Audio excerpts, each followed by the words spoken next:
It's Monday night, and you know what that means. The Jersey First Television Network proudly brings to you the latest edition of Real Talk. And yes, I am the generational talent in Garden State Media. And I'll continue to be the hero you need right now, folks, because as we all know, the establishment and legacy media here in New Jersey continues to lie to you every single day. But guess who will not?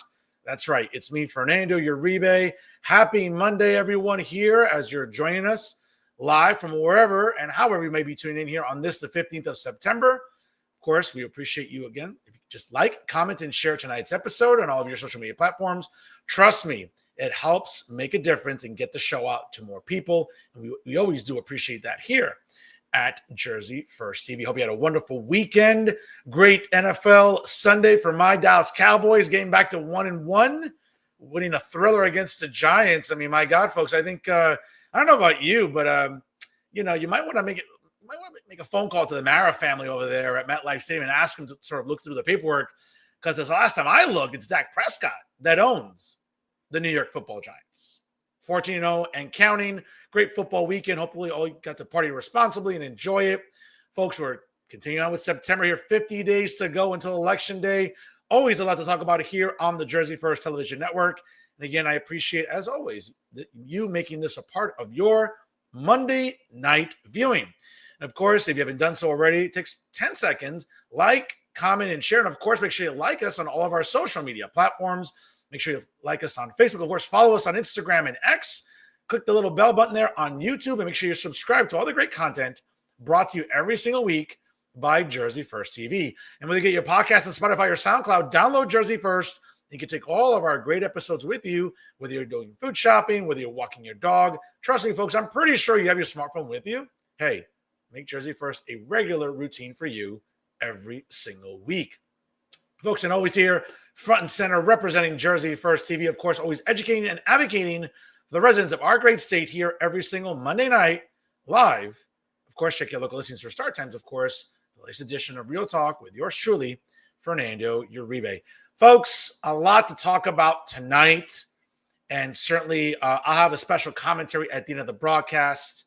Last Wednesday, tragically, we saw the murder on really live television and on the internet of the founder of Turning Points USA, Charlie Kirk. Now, I had the privilege of meeting Charlie at a Turning Points USA event at my alma mater, Rutgers University, a few years ago. And I got to tell you, I was starstruck when I met Charlie because I'd been following his work for so many years. But the nicest guy, so personable, so down to earth and easygoing. When I shook his hand, he was just like, "Hey, I'm Charlie. I'm a regular guy." And I get to share more about my thoughts and why his death, I think, should empower all of us to not always welcome debate, of course, but make sure we're fighting back against a lot of the toxic policies he was crusading against, which, again, folks, are making a difference now with the re-election of Donald Trump last November. He made a big deal, folks. He was a big difference maker in getting the youth vote out and making sure that we're not subscribing to all the woke bullshit and identity politics, everything that was toxic in 2024. He made sure, along with others, to be surrogates for the president. And of course, here in November, 50 days and counting, folks, in New Jersey, you have a chance to flip New Jersey red as my shirt here tonight.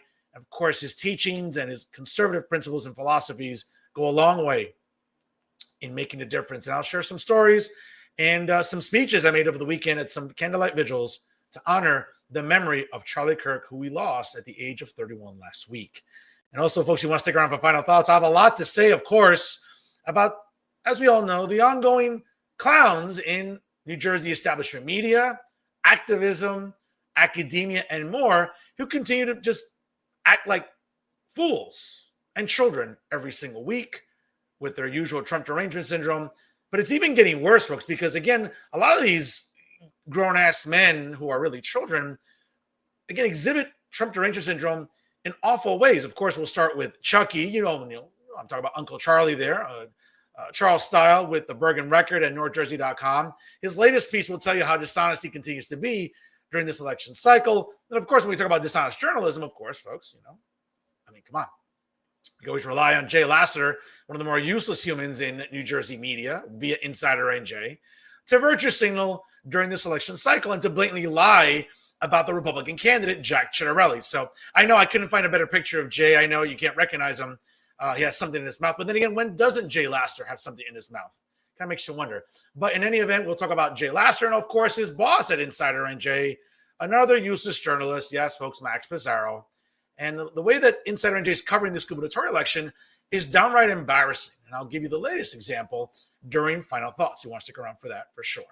Folks, at the double main event tonight, of course, it's election season, gubernatorial races, municipal races, legislative races. We'll talk about all that tonight here on this evening's double main event. So let's get started here, of course, with the first half. He's my good friend. He is the distinguished mayor of the great city of Belleville, all the way down in Essex County. Folks, a lot of great restaurants, great parks, great people. But of course, when we talk about great people, once again, it starts with their mayor. Michael Melham joins us live right now on Real Talk. Michael, how are you? I'm doing great. Thank you for having me. Appreciate it. And folks, again, if you haven't visited the great city of Belleville, what are you waiting for? Whether it's nightlife, whether it's hospitality, whether it's shopping, great things. And listen, it's a wonderful place to live. Trust me, I've been there. And of course, we can thank the mayor and, of course, his town council for working so hard to make Belleville the great city that it is. Mayor, welcome again back to the show. How was your summer, sir? Oh, God, I barely remember it. It really was a blur. I'm just starting now to think about maybe falls that's coming and think I'm going to finally start to enjoy that. But as you know, now it's campaign season, so that's going to make it very difficult. Certainly. And we'll get to your own race, which is coming up in May of next year. But as I alluded to during my monologue, it's 50 days and counting, Mayor. And I would argue, again, I'm not even being hyperbolic when I say this. I would say that in 50 days, this is the most consequential gubernatorial race of my adult life. And I'm not even exaggerating. I think that we've had 8 years of Phil Murphy and progressive policies, a sanctuary state, enabling sanctuary cities, taxation out of control, affordability is becoming non-existent. We're seeing criminals running rampant throughout the state. We're seeing taxes suffocating New Jerseyans. You know, a budget that was $29 billion when Chris Christie left office in January of 2018 has doubled in the 8 years of Phil Murphy. And I would argue that right now, Rebecca Sherrill, the U.S. representative out of the 11th Congressional District, represents the Democrat Party. We have former State Assemblyman Jack Cheddar representing the Republican Party. I have to tell you, I mean, I'm not even hiding this, and I know you're not going to either. It's Jack Cheddar really or bust here, or New Jersey's really doomed, Mayor. Yeah, I agree with you. I mean, I really thought that 4 years ago was a consequential election, and you hit it right on the head. It seems like every cycle we say this is the most consequential. But if we can't win this time around, if Jack Cheddar can't do it this time around, I'm not quite sure there's going to be somebody in the near future that's going to get it done in New Jersey. And that's not because it's necessarily an apples to apples comparison, or, you got 50% Republicans, 50% Democrats, and let's pick to see which one wins. It's really because of the plurality that Democrats have, because of the numbers they put forth. And that makes it very difficult, even for the best Republican candidates, to win here. If Jack can't do it this time, I do believe it's going to be the point of no return for our state. Now, Republicans have some advantages in their favor as opposed to 4 years ago. Certainly, after the 2021 election, we saw that Democrats had a 1.1 million registration advantage over Republicans statewide. Now, that number has really been chiseled down in the last 4 years. Of course, we can thank great activists like Scott Pressler and others, Mike Crispy, certainly Matt Rooney, and other activists within the Republican Party in New Jersey, and just activists in general, to get that number down, I think somewhere a little under 800,000. Now, of course, independents will decide this race like they always do. But I have to tell you, I was talking with a lot of operatives throughout the state, and, listen, your ears are bigger than mine when it comes to hearing things. But I've heard from a lot of Democrat operatives, Mayor, in Middlesex County, Passaic County, Union County, all the way down to even Gloucester and Camden County collectively. They're telling me, there's a stench to John Corzine here a little bit. There's a lack of enthusiasm. She's not a great candidate. She got across the finish line in June during the primary because, let's be honest, a lot of the establishment king-making bosses in the Democrat Party helped get her across the finish line. Again, that's what it's about. If you get your favorites and you get endorsements, that's what happens. But having said that, you see what Rebecca Sherrill is doing in interviews. She's not talking to a lot of press, and the press she is talking to, it's very selective. And listen, I get it. Certainly as a Democrat, for her, I'm sure her operators are probably thinking, you know what? We don't have to try very hard. New Jersey's mostly blue. We're always going to get those vote blue no matter who people in New Jersey. But I wouldn't be that confident here. Again, going back into last fall, the other word salad queen, Kamala Harris, felt very, very cocky and confident that the facts were on her side, which they weren't. The economy, the disaster that was. 1 year later, it seems like Rebecca Sherrill is following that same playbook somehow. That, we have the highest property tax in the country, Mayor, but somehow that's Donald Trump's fault. The gas tax went up, to now it's the fourth highest in the country behind California, New York, and Pennsylvania. New Jersey's at 49 cents a gallon. We also had the tolls go up on the Parkway and the Turnpike, respectively, this year in its final phase after, implementation. I hate to break it to hardcore blue Democrats, but none of that's Donald Trump's fault. That's Democrats in the legislature for over 20 years that have doomed New Jerseyans economically. I mean, honestly, for me, I think it's an open and shut case. Listen, from your lips, I guess, the enthusiasm, I agree with you. The enthusiasm is just not there this time around, probably for a plethora of reasons. But as somebody who's pretty close to Jack, and as a matter of fact, I'm one of the surrogates for his campaign, I've talked about this a lot. The contrast, as you started out saying at the beginning of this segment, the contrast between 4 years ago and today is noticeable. I mean, 4 years ago, Jack would be the first person to tell you that the wind was in his face. Now he's the first person to say he feels the wind is at his back right now. 4 years ago, did not have the presidency. 4 years ago, National Party was nowhere to be found. And it didn't help. What didn't help was a week before the election 4 years ago, we were constantly being told that Jack Ciattarelli was 13, 15 points down. And that did suppress voters. That did suppress Republicans that maybe would have come out, and independents that thought maybe they had a chance to change the state. So that was against us. This time around, it's completely different. You have the presidency. You have the National Party is there for Jack. You have the president himself that is going to be there for Jack. A lot of differences. The plurality has shrunk. There is enthusiasm now among independents that really want Jack and want a change. I think the common denominator is this. It's the fact that New Jerseyans just don't want 4 more years of Phil Murphy. Simple as that. We're tired of the energy costs. We're tired of the failed Democrat policies. We're tired of crime in our municipalities, in our cities. We're tired of it all. Jack on day one is going to put forth an AG candidate that's going to actually be tough on crime, that's going to get us back to law and order. And by the way, might I end with this? We're seeing that trend nationally. Nationally, we're seeing people shift more red. Maybe we're not making more Republicans, although I do argue that we are. Yeah. But for sure, those independents are breaking red. So it does seem like, as Jack has been saying for months now, it does seem like the wind is at his back. He's somebody that's got 4 years worth of name recognition. He's somebody that's got an organization and a campaign that's well-oiled. As you mentioned, he's up and down this state nonstop. And, he's going against somebody. And again, I have a relationship with Mikey. She's my congressperson. So I have a unique perspective on this. It's my congressperson versus a guy that I backed 4 years ago, a guy that I stand with today. She just didn't have that statewide name recognition, and she's struggling to get it now. And we're seeing it in interview after interview where somebody that's been in Congress for as long as she has, maybe never served at a local level or a county level or a state level like Jack Ciattarelli has. He knows exactly what has to get done to get our state back on track. Absolutely. And folks, if you're just joining us live right now here on Jersey First TV, like, comment, and share tonight's episode. It's the first half of this evening's double main event. It's the distinguished mayor of Belleville, the Honorable Michael Melham, joins us right now here on Real Talk. Folks, again, like, comment, and share. Helps get the episode out to more people every single week. And it's interesting, Mayor, we talked about this off the air, and I'm a big sports fan, as you know. And, I remember distinctly last fall going into Election Day, the president had a great strategy to just release a tsunami of ads during Sundays. Why? There's millions of men, women watching the NFL. And sure enough, that they, them commercial where Donald Trump pretty much said, hey, Kamala Harris, she's for they, them. Donald Trump's for you. And that powerful ad just talked about, it wasn't transphobic. What it was it touched on a lot of different nerves, social issues, economic issues, and it really, really resonated. And Democrats had no answer for that ad. They just felt, well, she's a woman, she's black, or she's Indian. It depends on what day it is. She would decide which is which. But, again, I think Democrats kept thinking, oh, identity politics will get us across the finish line again, and that's fine. We don't have to sort of fight back against this. And the result was that ad was powerful. It played every single, and I go out regularly for Sunday Fun Day to cheer on my Dallas Cowboys.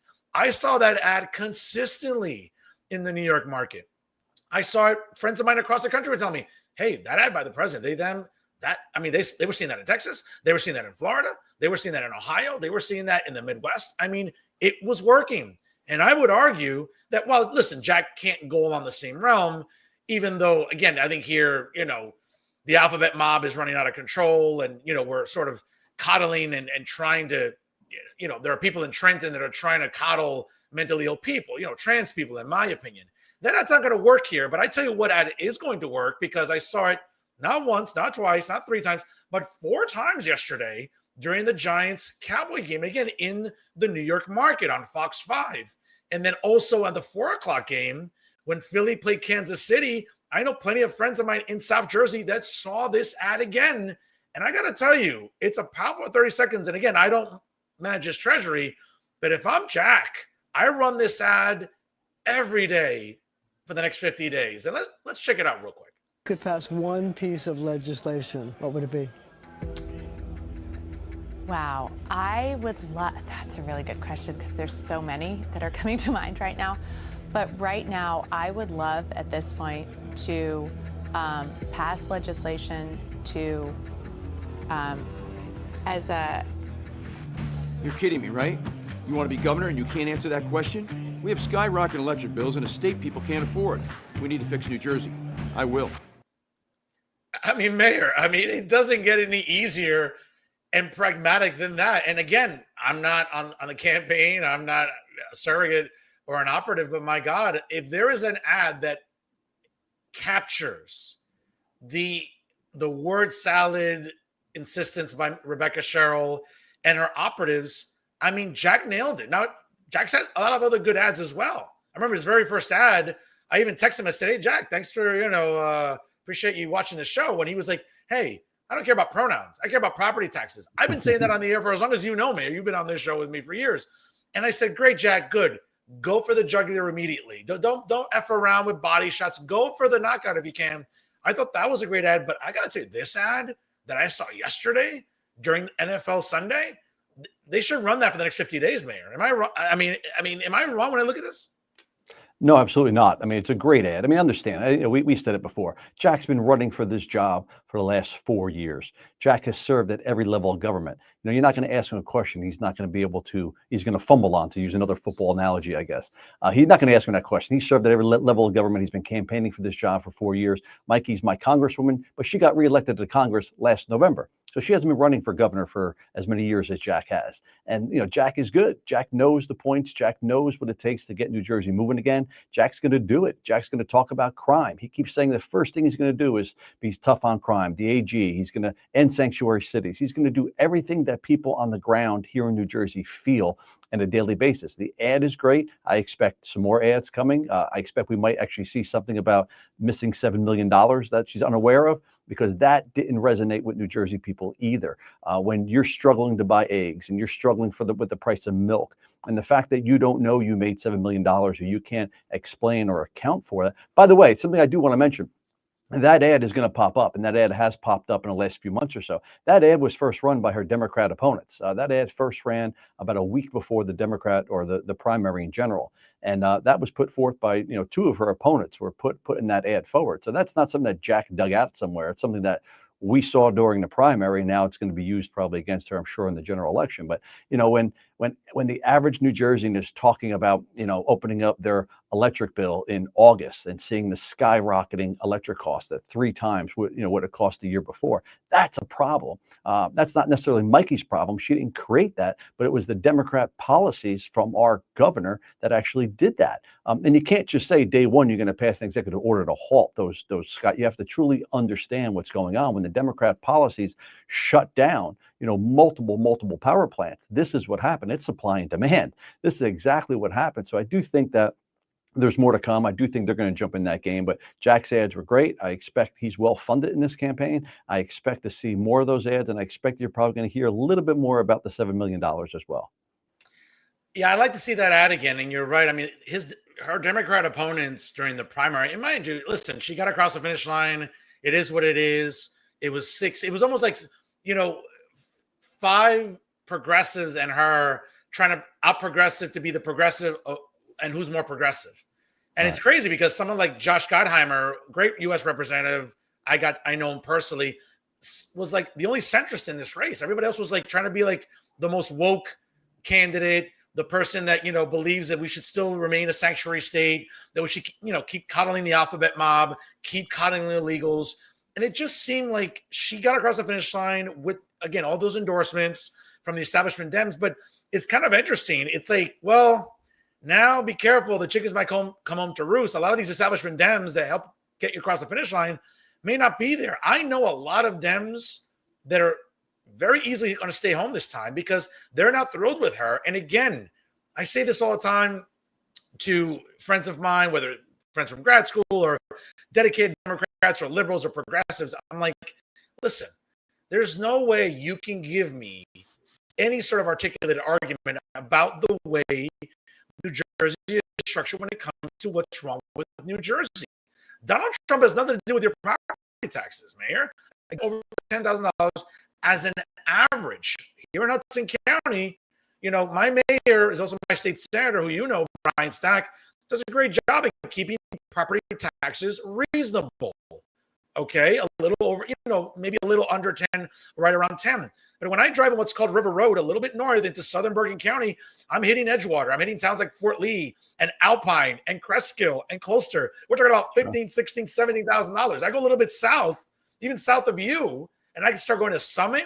I start going to Short Hills. We're talking about $24,000, $25,000, even $27,000. So yes, I understand that some neighborhoods are better than others, and that's how they fund school districts and all this stuff. But at the end of the day, you know, it's not Donald Trump's fault that property taxes have continued to escalate, that the budget has doubled in 8 years under Phil Murphy, that the gas tax, and by the way, here's a perspective for our audience. Maybe I know you're a smart guy, you know these numbers, but the explicit intent of the gas tax, Mayor, going back to Chris Christie, okay, was to ultimately generate revenue to supplement the Transportation Trust Fund, which again is responsible for fixing our roads.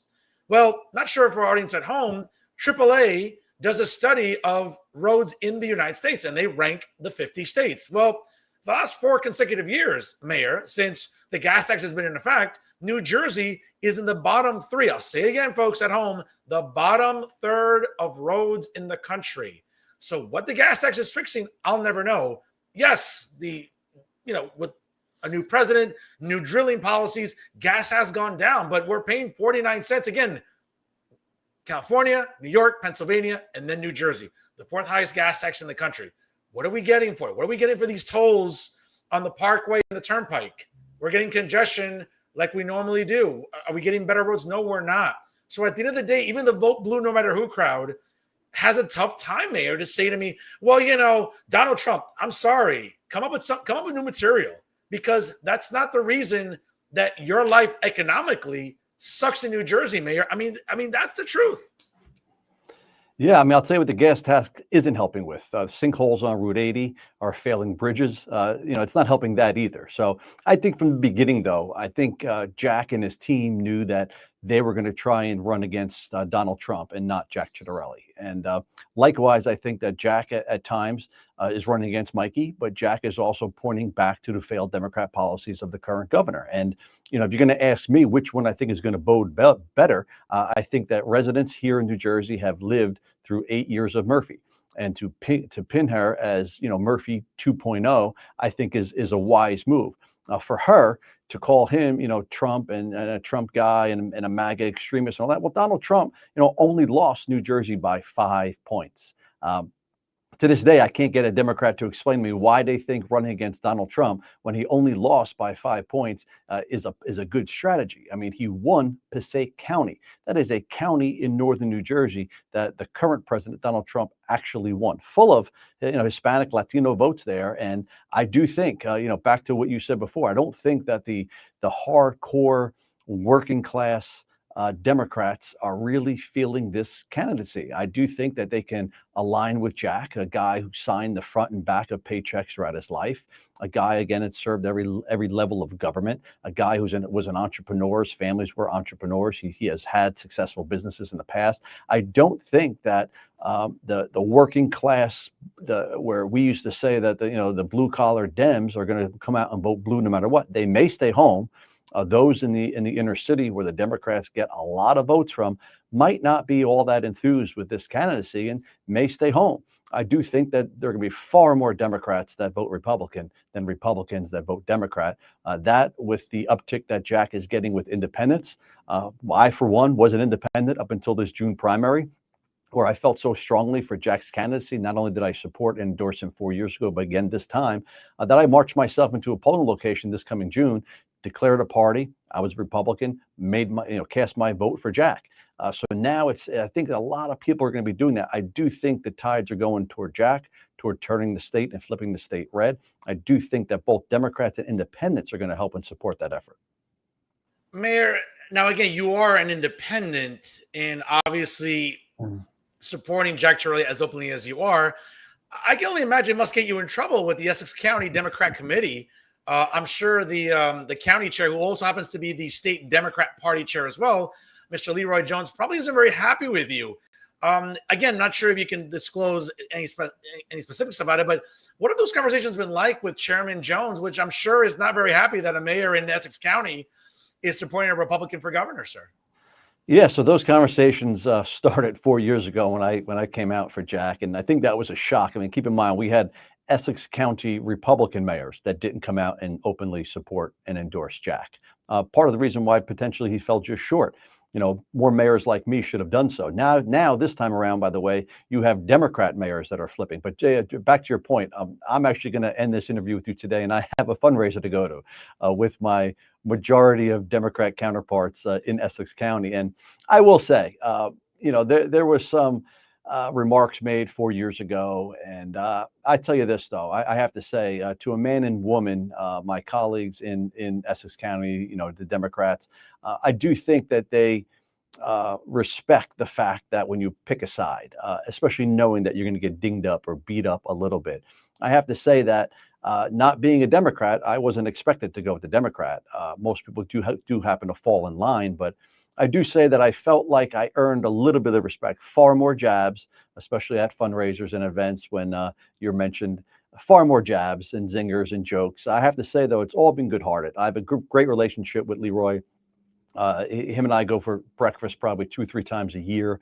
Again, he doesn't have to go to breakfast with me. I'm not a Democrat mayor, and I certainly don't need to go to breakfast with him. But we do that to check in, so I could keep my finger on the pulse of what's going on here in Essex. So treat it well. This time around, I think everybody expected me to go. It was a little bit of a difficult conversation to have with my existing congressperson. And I remember vividly that call. And she said to me, I know where you were 4 years ago. I'm hoping that you would consider, you know me now. You've gotten to work with me a little bit. I'm hoping that you'll consider it. And it was a great conversation. I said, listen, I was with Jack 4 years ago. I'm going to be with Jack this time. I think we have a great chance to do it this time around. And at that point, she was not the nominee. She was just, one person that was going to be part of the primary. But I think I've been respected countywide. I think people do respect you in politics when you stand for something rather than just fall in line.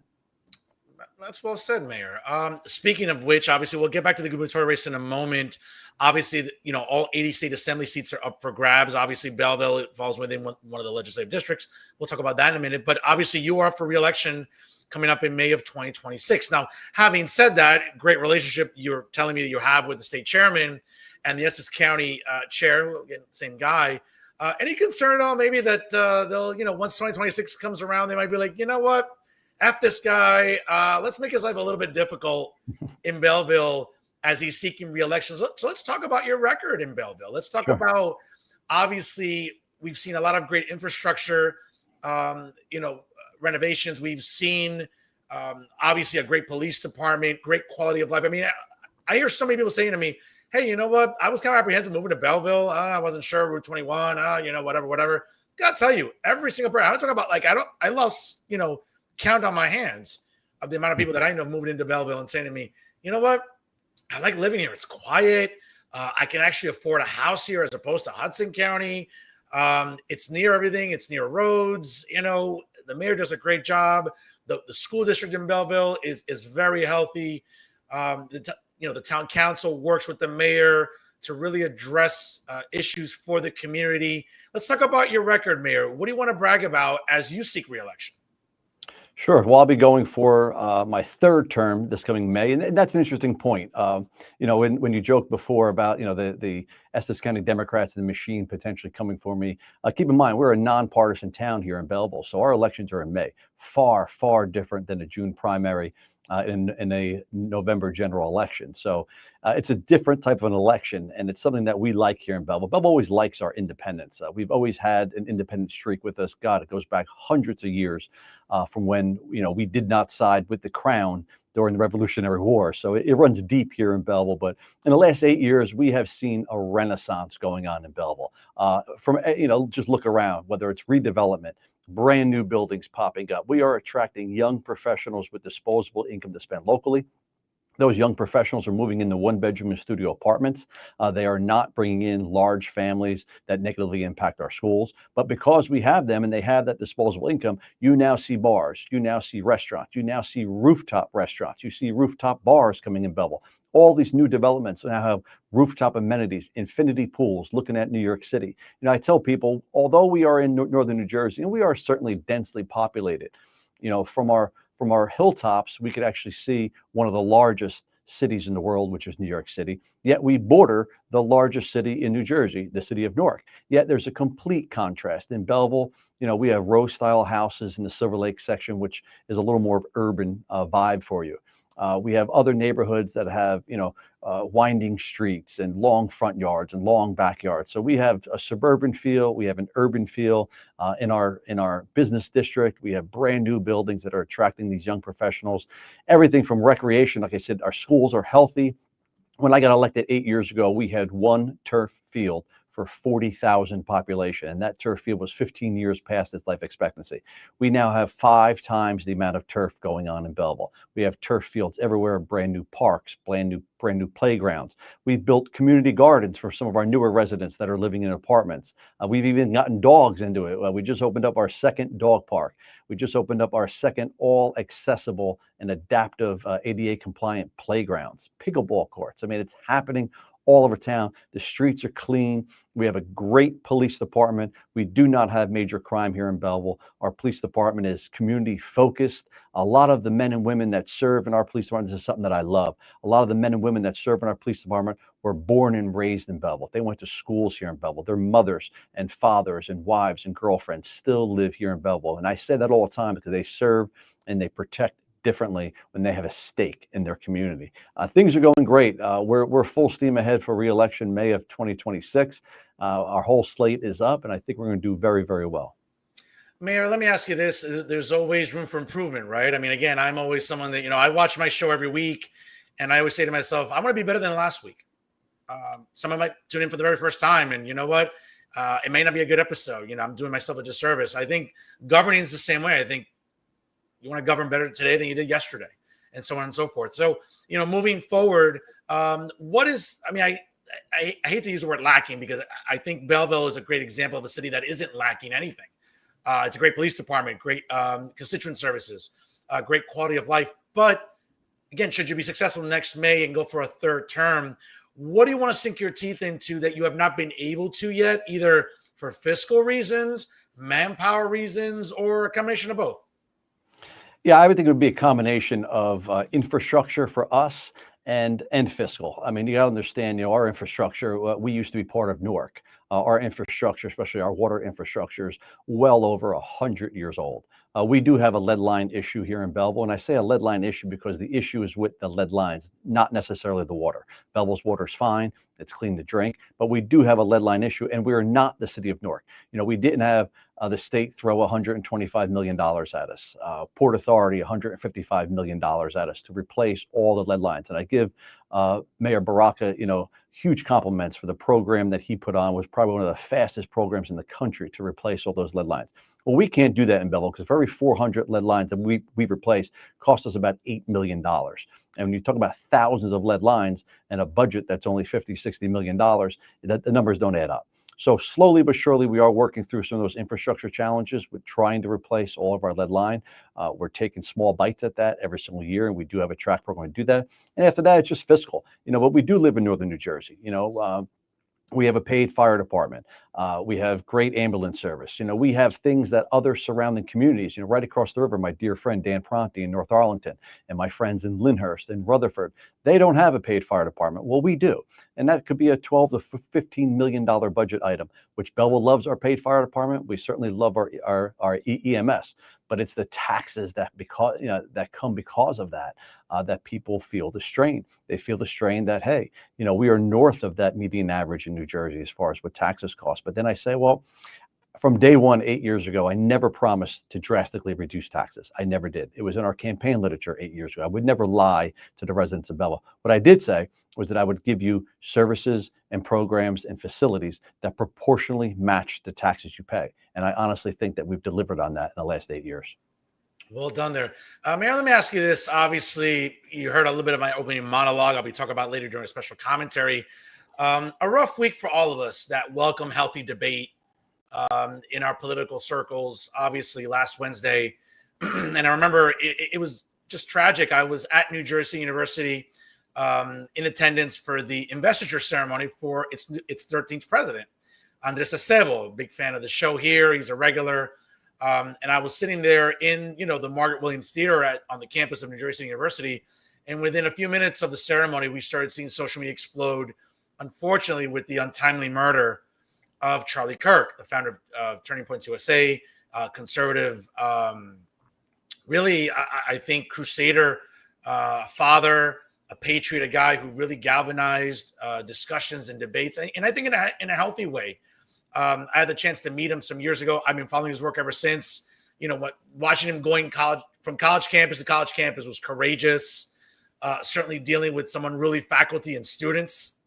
And unfortunately, because of, I think, the intolerance of some, again, and I don't want to be overly partisan about this, but I spoke at some vigils over the weekend in different towns that had asked me to be there and speak. And I wanted to highlight Charlie's life and his contributions to me and my own conservative beliefs and principles.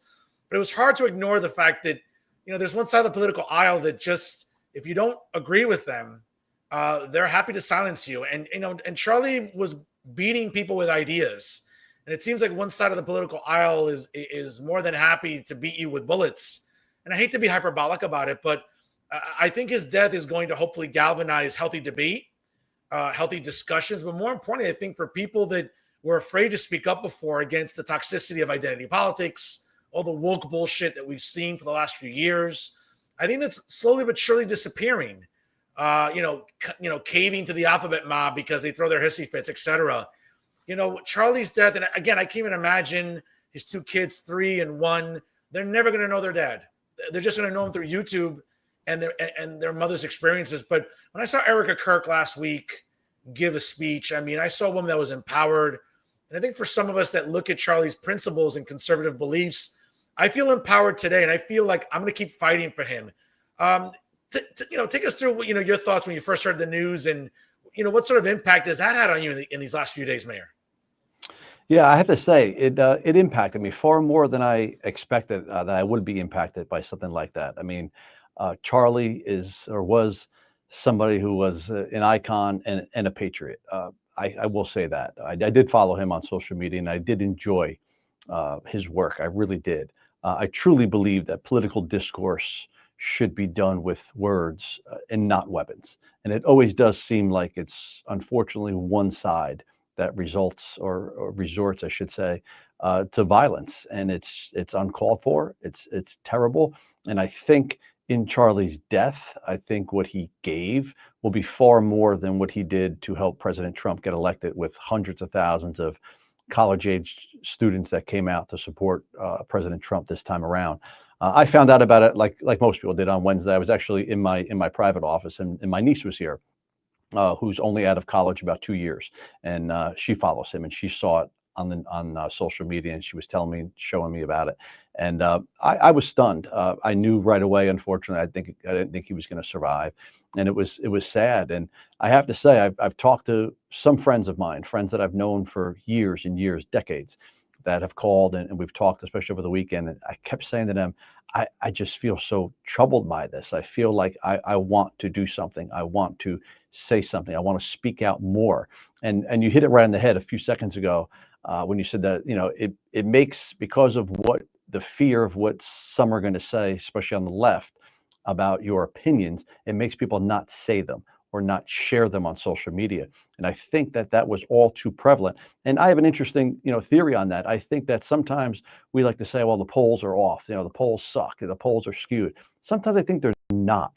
I think the people that are being called are just afraid to say that they support President Trump, whether it was in his, campaign or the time before that, which is why the polls are usually off, because people are just afraid to say what they feel because they don't want to get abused for it, especially on social media. So people, especially I very rarely get political in my posts. My posts are more for soccer moms and grandmoms that want to see what's going on in town. So I don't get that political often. But when I do, I find that I just get savaged and filleted by comments all from one side of the aisle. And yet I get a lot of likes. So the people that agree with you are going to hit that like button, or they're just going to like what you said. But the people that disagree with you on social media especially are going to come after you and come at you. And I've faced it. I've seen it. I've heard it. I have felt it. It's a scary time to live in right now. And I do hope that in death, Charlie has even greater of an impact and influence on our country, because he truly was a patriot. Well said, Mayor. Well said. Folks, it's 5:11 here on the East Coast. We'll be wrapping up shortly here with the distinguished mayor of Belleville, New Jersey, the Honorable Michael Melham, here on this evening's first half of the double main event. We do have Jersey City mayoral candidate Christina Freeman coming up in just a few minutes, so you want to stick around for that. Of course, folks, a special commentary on Charlie Kirk, and of course, final thoughts. You definitely don't want to miss that here during the broadcast. Mayor, back to the gubernatorial race. Again, great words there. I think you said it perfectly about the importance of discourse and a healthy discourse. Listen, I got people that disagree with me all the time. Believe me, I got journalists, in New Jersey that vilify me all the time. And trust me, I never have any problems running into them and always having, I think, a healthy conversation, right? But I think hopefully what we've learned with Charlie's passing is the fact of, he was winning with ideas. He was winning over young voters. He was winning over a lot of different demographics, Hispanics like myself, Blacks, Asian, college-educated women, single moms, single dads. And we're hopefully in death, we can continue fighting for him. And certainly others will step up to the plate and honor Charlie. It's as simple as that, I think, I hope. Getting back to the gubernatorial race, though, Mayor, it's interesting. We saw that ad that I just played there, which has been running consistently by Jack Ciattarelli. And on the flip side, I've seen Representative Sherrill's ad. And listen, first and foremost, I will never denigrate any serviceman or woman that has served our country and our military. It's great. She's a mom, former federal prosecutor. And I'm not trying to be a smartass here, but I'm having trouble finding a lot of court cases that she, actually litigated, or any missions that she flew. And again, these are all great accomplishments. But at the end of the day, you can only fly a helicopter for so long until you have to answer questions, Mayor. And it just seems to me that, listen, we all know that the establishment media in New Jersey, what's left of it, and again, sort of a disclosure here. I mean, I'm not sad to see some establishment media go, Mayor. I mean, yes, I think it's important to give our residents and our citizens access to information. But Mayor, let's be honest. You're a smart guy. You see it on social media. You see it on Twitter and everywhere else. The establishment media, whether it's nationally or even here in New Jersey specifically, I mean, they've been catering to one side of the aisle for years. And at some point, people get tired. To your point about polling, people just get tired of, again, the same identity nonsense, the same woke bullshit. And when you have journalists basically, propagandists masquerading as journalists, again, I feel bad for people losing jobs, but, whether it's at the federal level or here in New Jersey, when the legislature cuts $75 million from NJPBS or NPR, it's hard to feel bad for them, Mayor, when you're constantly peddling water for Democrats, when you're constantly not questioning progressives and all the woke nonsense and the alphabet mob, and sooner or later the chickens come home to roost. Having said that, I think that's a little bit of the cover that Cheryl has right now because she's not doing any tough interviews. I've reached out to her camp. I'm hoping to get her on in the next 50 days. We'll see. I've spoken to Jack. I will be speaking to Jack soon. But it just seems that Cheryl, I think, is trying to run that New Jersey Democrat playbook. Hey, well, there's enough of us Democrats that'll get me across the finish line. I really don't have to answer much. But this Sunday, the New Jersey Globe is hosting a debate at Rider University. I don't think she could word salad her way out of this. I think she's going to have to answer some questions this Sunday, Mayor. Yeah, I agree. I'm looking forward to that debate. And, listen, I think a couple of years ago when people were talking in political circles about who was going to run for, governor and as the field started to take shape in this current primary that we just had in June, I think the common thought was that she looked the best on paper. She was a female. She's a member of Congress, military. I think on paper she looked great. I'm just not quite sure that's going to work anymore. I think that would have worked 5 years ago. I think that would have worked 4 years ago. But I do think that because the national trend is moving and clearly New Jersey is moving, I don't think that just because a candidate has a great resume or looks good on paper, I don't think that you're going to be able to just hide away and not actually get out there and answer the tough questions and do the interviews. And again, to keep contrasting that with Jack. Jack is all over the state. He is nonstop. He doesn't shy away from tough questions. He doesn't shy away from going to urban areas that he thinks, he might not win. He doesn't care. He's going to where every single person is. Doesn't matter your color, doesn't matter your race, doesn't matter.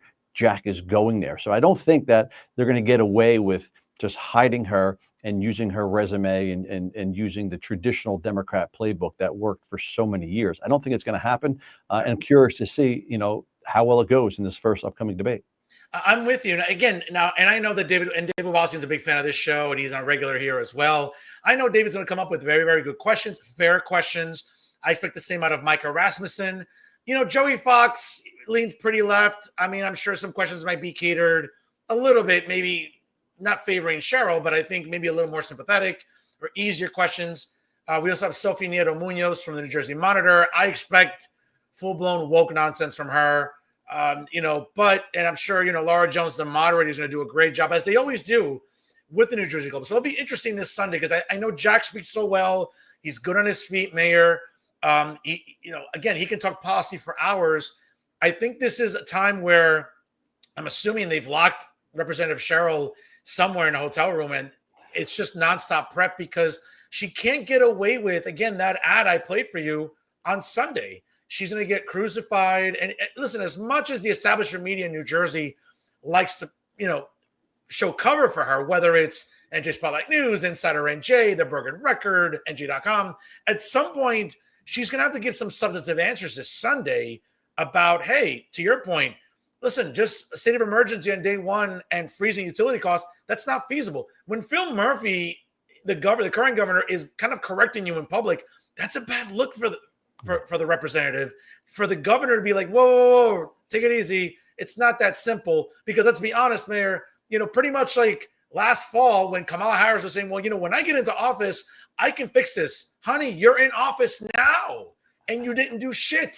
So it's interesting where if Democrats could do something about this, Mayor, presently, when it comes to utility costs and other things, it would have been done already. So I think the Cheryl campaign, is trying to gaslight people into believing that, hey, once she takes office, this is when she can fix things. No, we didn't buy it with Kamala Harris. We can't buy it with, East Coast Harris. Totally agree. I mean, at some point, they're going to have to realize the gaslighting is not working, or it's not going to work. And that might be after they take a loss in November. I'm not sure. I do think she has to come out and eventually figure out a way to somehow throw the governor under the bus, because there's no way that you can sit there and sign an executive order on day one to stop the policies that he put in effect that took years to implement. You don't shut down 6 energy plants overnight.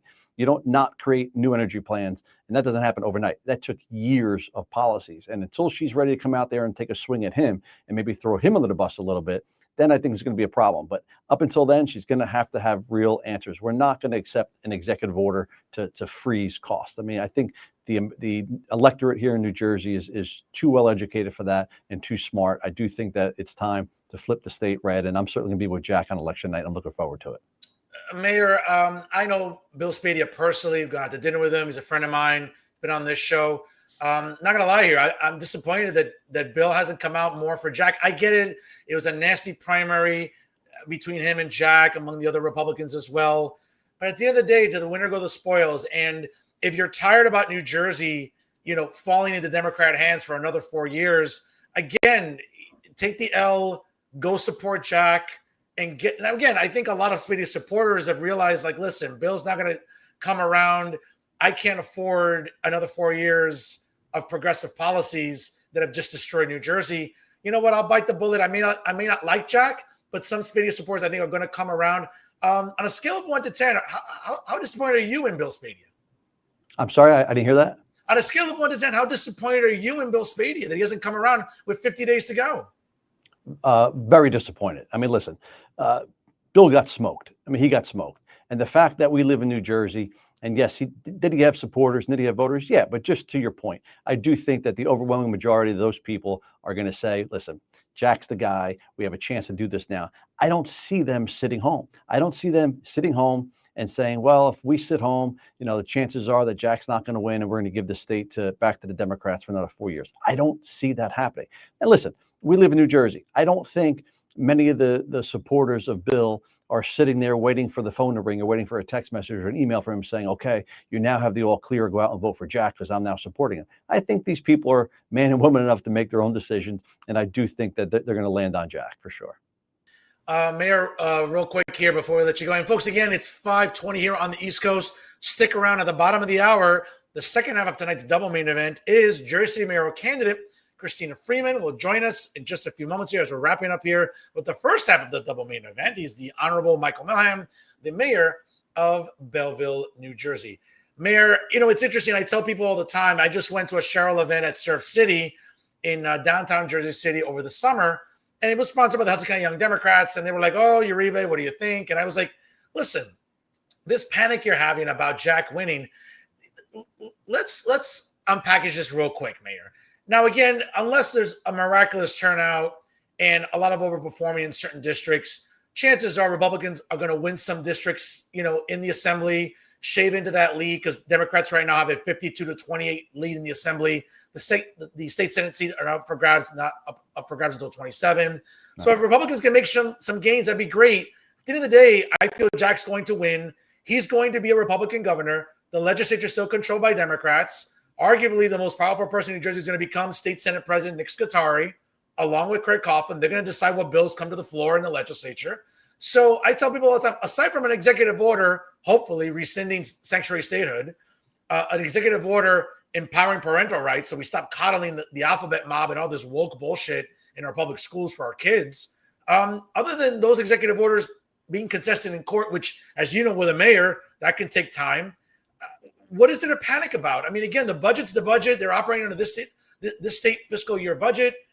A new budget has to be introduced in February. The legislature and the new governor will be back and forth on it. I mean, again, if Jack wins, it's not the end of the world for Democrats. And when I say that to Democrats, Mayor, they're like, oh, how do you put it that way? Well, all right, I guess. Yeah, you're right. All right. Well, yeah, it's not about Trump. And I'm like, exactly. Stop the bullshit. It just seems like the vote blue, no matter who crowd they're so easily scared with these tactics about Trump and this and that. At the end of the day, Democrats still going to have a lot of say in the legislature and in Trenton, Mayor. They're going to have a lot of say. And listen, I think 4 years ago, Jack won, I want to say either maybe 8 or 10 seats in the assembly that got flipped. He's looking to double that this time around. There's no doubt about that. But you're right. Listen, I've said for 4 years now, Jack is a Republican that Democrats can easily get along with. And he knows how to get things done. So you can't have a radio show host, go into Trenton on the end of January, be sworn in as governor, and think he's going to accomplish his entire platform. It's not going to happen. You have to understand the process. You have to understand Trenton. You got to understand how bills get brought to the floor, how they get passed, and what deals have to get made to get them done. I think Jack is a guy that understands all levels of government. Jack has been in the state legislature before. There's no doubt that Jack is going to be a Republican that Democrats are going to like and enjoy. And I truly think that Jack is going to have an amazing November, and I'm looking forward to being there with him. Mayor, before I let you go, I want to thank you for your time. You're always a gentleman to come on. We have great conversations. I know Jack has an event tonight. I think in Fairlawn, I won't be able to attend, but there is an event coming up on Wednesday night in Wyckoff. I know sponsored by America First, Mike Crispy, a lot of speakers. I know Jack Chiarelli will be there. Not sure if you'll be speaking as well, but I'll be in attendance. So it always seems like I only see you at the League of Municipalities or an occasional event that, kind of, goes on the radar. I missed that day in Belleville, unfortunately, but not sure if I'll see you Wednesday, but I look forward to that. You're doing great work in Belleville. You certainly deserve re-election without a shadow of a doubt. You're always a gentleman to come on here, and I appreciate your belief in my media brand. I'll give you the last word tonight, sir. Thank you for having me. It's always a pleasure to be here. This is something that I enjoy doing. I mean, talking to residents and talking to people through networks and through channels like you offer are absolutely amazing. I do love the political discourse, as we mentioned before. I will not be there on Wednesday only because I have a prior commitment, but I am looking forward to being at very similar events and trying to just be at some of the more higher level profile events. It's, as an independent, you don't get invited to many. I get invited to Democrat fundraisers, it seems like, and it seems like Republicans often do shy away, but I am definitely going to be at more Republican events. I do think that the events that occurred last week with Charlie have really impacted me and have made some life-altering decisions where, I think I'm going to be out there a little more outspoken on some of my beliefs and some of my the roots of getting back to my roots, which was, I worked for Rush Limbaugh back in the day. So that's great. God bless Rush. God bless him. Getting back to those roots, I think that's coming. And like I said, I'm excited to be with Jack on election night in November. And I do look forward to hopefully working with him in his administration for sure. And listen, 4 years ago, I said Jack could win, came close. I feel Jack's going to win in 50 days. And if I don't see you, obviously, for the rest of this campaign trail, we'll have a celebratory drink at the League of Municipalities as we celebrate Jack becoming the next governor, Mayor. I'm sure we can work that out. Fair enough? Absolutely. I'll take you up on that. All right, folks. He is the Honorable Michael Melham, the mayor of Belleville, New Jersey, a wonderful municipality in Essex County. Great place to shop, live, and much more, folks, courtesy of Michael Melham, the mayor of Belleville, tonight's guest here on Real Talk. Mayor, God bless you. We'll talk to you soon here on Real Talk. Take care, Mayor. Thank you. Folks, good stuff there. 5:25 here on the East Coast, and we appreciate the mayor coming on a little early tonight with us, and certainly with a great conversation. Folks, again, when we're having great conversations on this program, time does fly.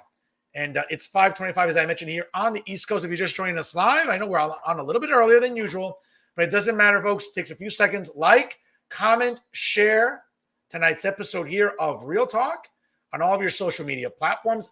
Trust me, folks, it helps get the episode out to more people, and it truly makes a difference. Again, as we all know, with that almighty algorithm, as we're all trying to crack it here on not just this podcast, but others. Again, folks, your support goes a long way in really showing how much you care about independent media. And I would argue the leader in independent media here in New Jersey is Real Talk with Fernando Uribe via Jersey First TV. Folks, again, don't go anywhere. Again, get your popcorn ready. Refill that juice. We got a great show here tonight. Obviously, it is election season. We just finished talking with Belleville Mayor Michael Melham about the upcoming gubernatorial race, his own race for mayor and re-election in May of 2026. Let's focus on another important election in 2025. And of course, folks, aside from the gubernatorial race, we have all 80 state assembly seats up for grabs and multiple municipal races all throughout New Jersey. And here in Hudson County, it's a busy season for me, folks. We have mayoral races in the towns of Secaucus, Guttenberg, along with the city of Kearney, the city of Hoboken, and of course, in Hudson County's largest city, That is Jersey City, a very crowded field, a lot of different candidates, a lot of different ideas and policy prescriptions about the best way to succeed Steve Fulop after 3 terms there, as he obviously announced before his run for governor, he would not run for re-election in 2025. He failed in June during the primary. I know many residents are looking forward to a fresh face in the mayor's office on Grove Street in City Hall, obviously coming up in January 2026. One of those contenders is my guest right now. She is Christina Freeman, running for mayor in the city of Jersey City. Christina, how are you? I'm well, Uribe. How are you? I'm good, Christina. And folks, again, if you haven't checked it out, if you're looking to donate any disposable income or donate your time with 50 days to go, please check out Christina Freeman for mayor. We'll check out her handles in just a moment there. But Christina, good to see you. I hope you had a great summer. It flew by. Obviously, I know you were working, knocking on doors, talking to residents at festivals, meet and greets. And let's get into the meat and potatoes about your race. It's a very crowded field, as we all know. It seems like this ballot looks like something out of a scroll from Game of Thrones, ladies and gentlemen. For everyone at home, hopefully you get that reference. Whether it's the men and women running for mayor, all the ward candidates, the at-large candidates. I mean, you want to talk about killing trees, folks. I mean, we're talking about some serious trees falling here to print up these ballots. I ran into the county clerk, Junior Maldonado, the other day at an event. I said, Junior, are you going to sleep for the next 50 days? Because, bro, I think, between mail-in ballots and early voting, oh, my goodness, it's going to keep people busy. But, Christina, great to see you on here. Certainly, a lot of people look at you as an underdog in this race. But there is a buzz about your campaign. I hear it on the street from people that reach out to me. They said, hey, Fern, we're going to have Christina. I said, well, coincidentally, in a couple of weeks, I'm going to have her on. So make sure you tune in. And I do appreciate you taking the time here. I know you're very, very busy. But Christina, first and foremost, obviously, Mayor Fulop choosing not to run after 3 terms. It's an open seat here between you and the others. What was the epiphany for you to want to run for mayor? I just woke up one day and was like, the candidates that I was looking at weren't addressing a lot of the everyday issues that we're seeing here in Jersey City. And I was just like, I should run. And I did. The next day I went up to the clerk's office, got my paperwork, and was off to the races. And you got your signatures and boom, you're on the ballot. That's how it works. I got my signatures in a week. And started to work, started to put my campaign together. As you know, I am an underdog. Everybody's trying to figure out, like, where did she come from? And then they realized I was sitting right before them the whole time. I'm a police officer here in Jersey City. 6 years of service, in addition to a bunch of other things that I do as well. So, it's more of a calling, just stepping up to the plate and just making myself available to the people. Well, listen, and you're doing that. And as I've done with the other mayoral candidates, I call balls and strikes fairly on this show. Not sure if you've watched me, but listen, let's have a conversation about platforms and policy. So obviously in Jersey City, there's a lot of dreaded P words that residents are really, really concerned about. Not pronouns, like other. No. I know what you're. Really important P words. You know what I'm saying? Really important. And we'll start with, very simply, property taxes. Obviously, on a state level, they're very high, but obviously at a municipal level, Jersey City has changed a lot in the last 20 years. I remember there was a time, and I've grown up in New Jersey my whole life, but I've always hung out in Jersey City, different parts. But when I'm driving through Journal Square, I feel like I'm watching an episode of Gotham or the Batman franchise. I feel like I'm driving through Gotham City. I don't recognize Journal Square anymore. We're seeing developers going crazy in Jersey City. We're seeing lifelong residents being priced out because developers, to be very frank on this show, they've had their way with Jersey City for over a decade. Some might blame Mayor Fulop. Maybe it's a problem that's preceded Mayor Fulop. But at the end of the day, lifelong residents are looking at Jersey City in New Jersey and saying, I can't afford to stay here. It's hard to wave a magic wand, but what would a Mayor Freeman do when it comes to property taxes in Jersey City? Well, the property taxes here, of course, address all of the bills that we have to run the city here. So in terms of where they are right now, my intention is not to increase them. However, to figure out ways to relieve some of those stresses and taxes that are that the people are experiencing. Our taxes go towards Hudson County, which is like 70% comes from 70%, excuse me, of the county's budget comes from Jersey City in addition to public schools. So those are all things that we need. However, the unnecessary things such as the overdevelopment and, the underfunding of the necessities here in Jersey City is it's an issue, and it's something that I plan to address.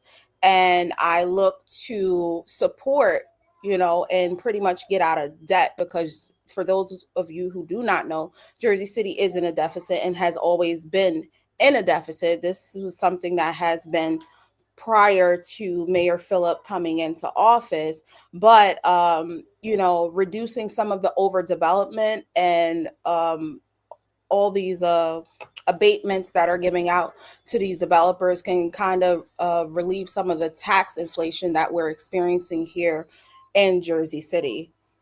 In addition to, some programs that I have into place, Freeman Legacy Housing, which is a program that's geared towards allowing families and lifelong residents to actually own a piece of Jersey City. The city has sold land to the developers for pennies, and I figure I can do that for the everyday residents here that want to continue to make Jersey City their home. Folks, if you're just joining us live right now, it's 5:35 here on the East Coast. It's the second half of the evening's double main event, and she is Christina Freeman, Jersey City mayoral candidate, joining us live here on the program. Folks, again, like, comment, and share. It makes a huge difference, folks, in getting the show out to more people and showing your support for fearless independent media here in New Jersey, courtesy of Jersey First TV. Again, drop a comment there in the comment section or a question that you may have for the candidate tonight. Do me a favor, drop it in there. I'll make sure to get to it as soon as it's possible. Now, Christina, it's interesting because, affordability is an issue that's really going rampant throughout this election cycle, not just at the state level, certainly at the county level, legislative level, but also at the municipal level. And along with affordability and, of course, property taxes, we also talk about something that's comparable to living in Jersey City, not just property, but, when you go to and from work to your property, it'd be nice to have a driveway. I'm blessed with one, but not everyone is, and that's parking. And that's the other dreaded P word in Jersey City that residents that really paralyzes residents because of so many. Listen, even before COVID, we saw across the river that New York City was becoming unaffordable for a lot of middle class, working class people. Then they moved to Brooklyn. Then Brooklyn became unaffordable, and then they said, "Well, let's move into southern Jersey City." And they did that, the South Side, the downtown, even the Heights. And now guess what? People are moving a little bit north into Weehawken, Union City, my hood, North Hudson. And certainly, again, it's a testament about the affordability problem, but also with that, with development, with new homes. I mean, there just isn't enough parking for residents. And I'm someone that, listen, could I live on mass transit where I live? Sure. We have that advantage in Hudson County, certainly. Maybe not in Morris, not in Bergen, not in Essex, but in Hudson, we can get around. But you know what? I like my car. I'm kind of spoiled that way. But some residents in Jersey City who are lifers have had their cars as well. They're feeling that crunch also when it comes to parking. Very much like property taxes, though, Christina. There isn't a magic wand to fix this, but what would a Mayor Freeman do to address parking in a city that arguably is as densely populated as the rest of Hudson County? Well, with the parking, there needs to be stricter enforcement. One of the things that I've noticed, there's a lot of vehicles that are parking in the city overnight that are not from the city, in addition to the daytime. People travel into Jersey City from other places, park their cars here, hop on the PATH train, go to New York, go, other parts of Jersey. So that's a big issue, and cracking down on those vehicles. I mean, Christina, real quick here. I mean, come on, don't throw shade. I mean, I got to visit some ladies. No. Listen, it's nice to visit the ladies in Jersey City. And if I got to crash overnight, I mean, you know what I'm saying? Like, I'm just playing. I know. But seriously, but you raise great points. Continue. No, but we need to, capitalize off of that. If you're going to park here overnight, you need to be paying an overnight parking pass, especially if you do not live here in Jersey City. That's one area. These developments that are coming up now, a lot of them are developing without vehicles in mind, but we know people are moving here with their vehicles. So to kind of alleviate some of that, we have to get to the root cause, and the root cause is the dependence on the vehicle. So if you address the issue, which is, transit, accessibility to transit, one thing that I can say about Union City is that Union City has a lot of diversity in their transit systems. You have the little buses, you have regular buses, you have taxis, you have Ubers, you have a lot of means to get around the city, and they are reliable. One of the issues here in Jersey City that many of the residents and even some of my colleagues and classmates, because I am in school, complain about is the timeliness of the buses and the PATH trains and everything like that. So one of the things that I would love to implement here, which I think can bring in more money and then also is good for the environment, is to create an electric bus line. One, I know that there's plenty of money that's out there from the state, on a state level and also on a federal level, that can contribute to bringing this forward. On top of that, it creates city jobs in which, everybody's looking for employment right now. So creating bus lines, city jobs, I'll be able to tackle the times, that the buses can run. Because now, being that we as a city, we control the buses, we can determine, how late our buses run or how often our buses run. Or today, we're celebrating whatever it is in Jersey City and the buses are free. We would have more control and power over that, in which people would become, more acclimated to use those buses or whatever means of transportation that we come up with here in Jersey City, opposed to becoming reliant on their vehicle. Because if they can depend on public transportation, they're more likely to be like, hey, I don't really need a car. I can save myself an extra $500 a month, between a car note and insurances. So, I think that that's a real solution here in Jersey City in terms of relief with the parking, in addition to charging for people to just park here overnight, especially if they don't live here or not registered here.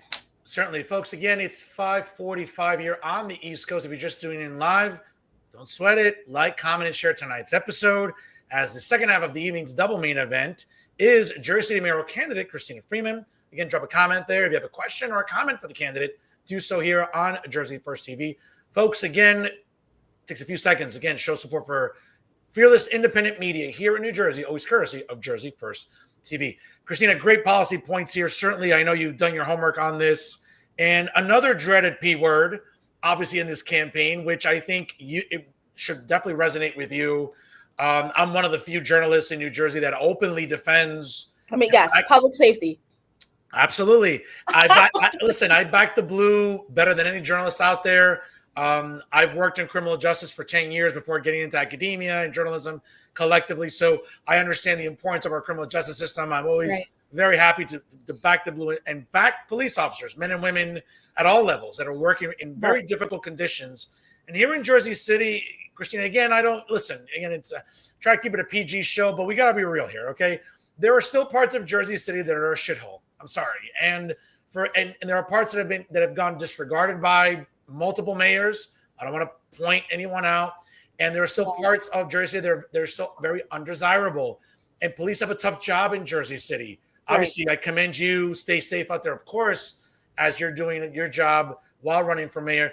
But the bottom line is, people, and listen, it's only 5 years ago where we had a lot of local idiots, a lot of progressives and all the woke fools and the social justice clowns that were, talking about, well, defunding the police and the police are evil. And we've all come to learn that when it comes to marginalized communities and working class people and poor people, that's not who it helps. It hurts them. And I would argue I'm always a proponent of more police in our communities. I think, and the police working with the community to make it safer. Again, in your capacity, you're a police officer. You know the nuts and bolts of this. You see it as, to use a pro wrestling term, you see it backstage behind the curtain. You know what goes on. So in your capacity, what's the best remedy about, is it either hiring more police officers? Is it, we keep hearing this talking point across the river about, let's get more social workers out there with police officers and everything else. What is a pragmatic and realistic approach to policing, especially in parts of Jersey City where, again, I'm not trying to be mean, but there's a lot of undesirable parts of Jersey City? Well, I wouldn't call parts of Jersey City a shithole. I come from those parts. Okay. I got you. I would say that they suffer from poverty. Sure. And lack of resources. Sure. Now, I agree with you in terms of having more police officers, but the issue that we're having nationwide right now is the hiring of police officers. Now, you would either have to pay people more money, meaning police officers more money, or civilians more money to want to come onto the police force, or make it, desirable. Right now, policing is not a desirable job. We have people and Christina, I'm sorry, I'll let you finish real quick, but does Jersey City have a residency requirement like other departments do? From last I know, there is still a residency requirement, which means you have to live in the city in order to work here. I heard rumors of them lifting it and opening it up to Hudson County. I don't know whether that has taken an effect yet, but it's something that has been mentioned in passing. Okay, I'm sorry. Please continue. You were saying. Yeah. So, you have that issue. And then you also have, again, the behind the scenes things that are going on within the police department that's not necessarily being spoken about. It's like, damned if you do, damned if you don't. You have to be very clear when it comes down to the duties of a police officer. And then you also have to have that support and backing from the administration when you are doing your job properly and according to the guidelines. Now, the catch-22 is, just like any law, you could be violating something without your knowledge. However, it's not a gross, situation. It could be just something, minute or minor, and it's pretty much blown out of proportion.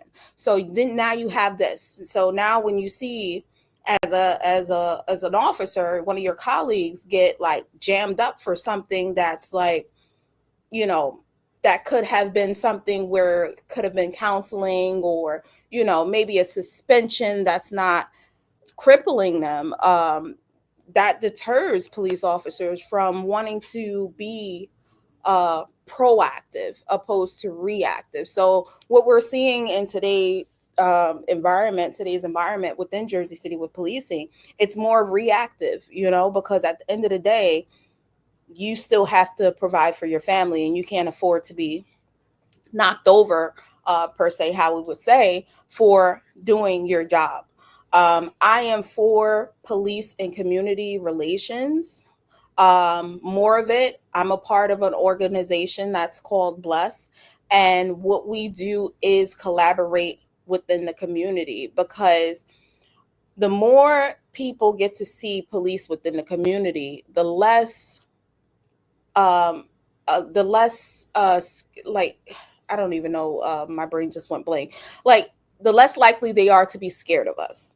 We don't want people to be scared of us. We want to be respected. We want to be treated like human beings. And we also would extend that, treat people with respect and treat people as human beings. Another issue that we're having in policing is the laws. I can arrest someone today, and because of the laws currently, their PSA score comes back low. They're back out in 24 hours. I just sat there and did 8 hours of work. And you mean to tell me that this person is back on the street? So what I'm hearing here, Christina, again, you can correct me if I'm wrong here, but what I'm hearing somewhere here is that cash bail policies that New Jersey and, for example, also New York are failing, and they're doing a disservice to police officers in our communities. Is that what I'm hearing somewhere? That's correct. Okay. Like, that is 100% correct. You're re-victimizing the victim out here when you are not holding people accountable for their crimes and actions, So I do see that turning around, but as of right now, it still hasn't done that. We have to find a happy balance. We can't be too far left and we can't be too far right with this. We got to be right down the middle so that we're not hurting people who are victims of crimes, and we're not, giving a pat on the hand to the criminals that are out here that are committing heinous crimes. Shout out to the police officers who get up every day and put their uniform on, leave Correct. their families, and get back home safe. You're not acknowledged enough for the work that we do. It's a thankless job, and nobody wants to do it, but somebody has to do it, because if it wasn't for us, we wouldn't see. Even though some people say it's orderless or lawless, you wouldn't see as much of what we see today in terms of like civilness. If it wasn't for us, we wouldn't have it. Certainly. Here in society. Well said, Christina. Another P word that I think is quite relevant, especially in these times right now, and I know it's two separate entities because obviously the mayor's office works independently of the Board of Ed, but it's public education. And without a doubt, certainly, there's Board of Education, trustee elections every other cycle. And certainly, Jersey City has been under the radar for some time, obviously, with the spending at the budget down at the Board of Ed. Just ran into the superintendent of schools, who just had assured me she'll be coming on later on this year on the show to have a great conversation. But again, in the capacity as mayor, what would you like to see when it comes to the Board of Ed in Jersey City? Again, it's you can't appoint them like other municipalities have that capabilities, where other mayors have that. But in Jersey City, they're elected. But the mayor certainly has a say. The mayor can certainly influence to some extent when it comes to public education in the city. What would you like to say to the Board of Ed in Jersey City right now as a mayoral candidate, that should you be successful in November? Well, let's be fair. Again, I'm not trying to, I'm not trying to rain on anyone's parade. I think realistically, a runoff is the most likely scenario on November the 4th. I think it's very hard with, 7 candidates. I think it's 7. Yes. Yeah. I mean, it's hard to get 50+1 with 7 people. Again, you never know. We'll see. But again, the realistic perspective, I think for you, obviously, you want to be in that runoff going into December. But having said that, what would you like to tell parents watching you tonight in Jersey City and are thinking, well, you know what, we may not like establishment people in Jersey City. We want to give maybe some new blood in there. Let's look at a fresh face. Let's look at Christina Freeman. What do you want to tell parents tonight about what Mayor Freeman and her relationship would be with the Board of Ed in Jersey City to ultimately help improve the education for Jersey City kids? Right. Mayor Freeman is for the kids. I have a child. My child is 4 years old. Congratulations. Thank you so much.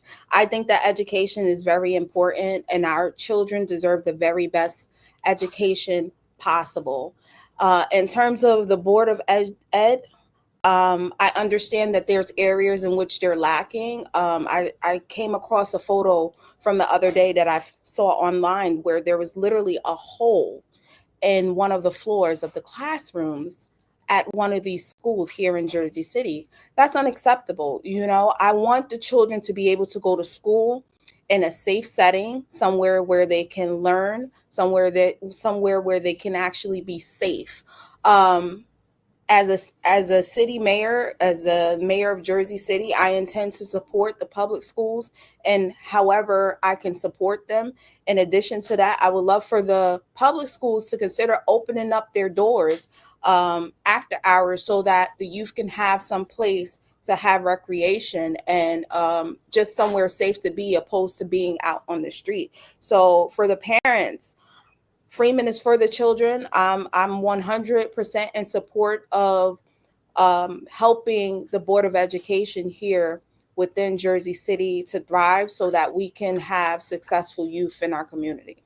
Speaking of which, and a great segue for my next question, since you brought it up, I've talked to other mayoral candidates during this cycle, Christina, and, recreation is a big word. Recreation is, a concept that certainly is going to be beneficial for working parents in Jersey City. There are, 2-parent households, sometimes 1-parent households working multiple jobs. It's expensive. childcare, everything else, now more than ever is where I think a rallying cry would be beneficial about recreation. But having said that, there's no magic wand here. No. It's going to require funding. It's going to require planning and Mhm. an infrastructure and an organization. How confident do you feel you can do that in a term as mayor when it comes to a problem that a lot of mayors over the years have been talking about recreation, but to the best of my knowledge, recreational programs are nowhere near its neighbors, like in nearby Union City or Weehawken or West New York. I think that's North Hudson. But regardless, again, there isn't a magic wand, but what would Mayor Freeman like to do early on to sort of get the ball rolling with this? I would collaborate with the organizations that's already doing the work here. They have the means, they have the know-how. In addition to making sure that the funding for recreation goes to recreation, that's a part of the problem.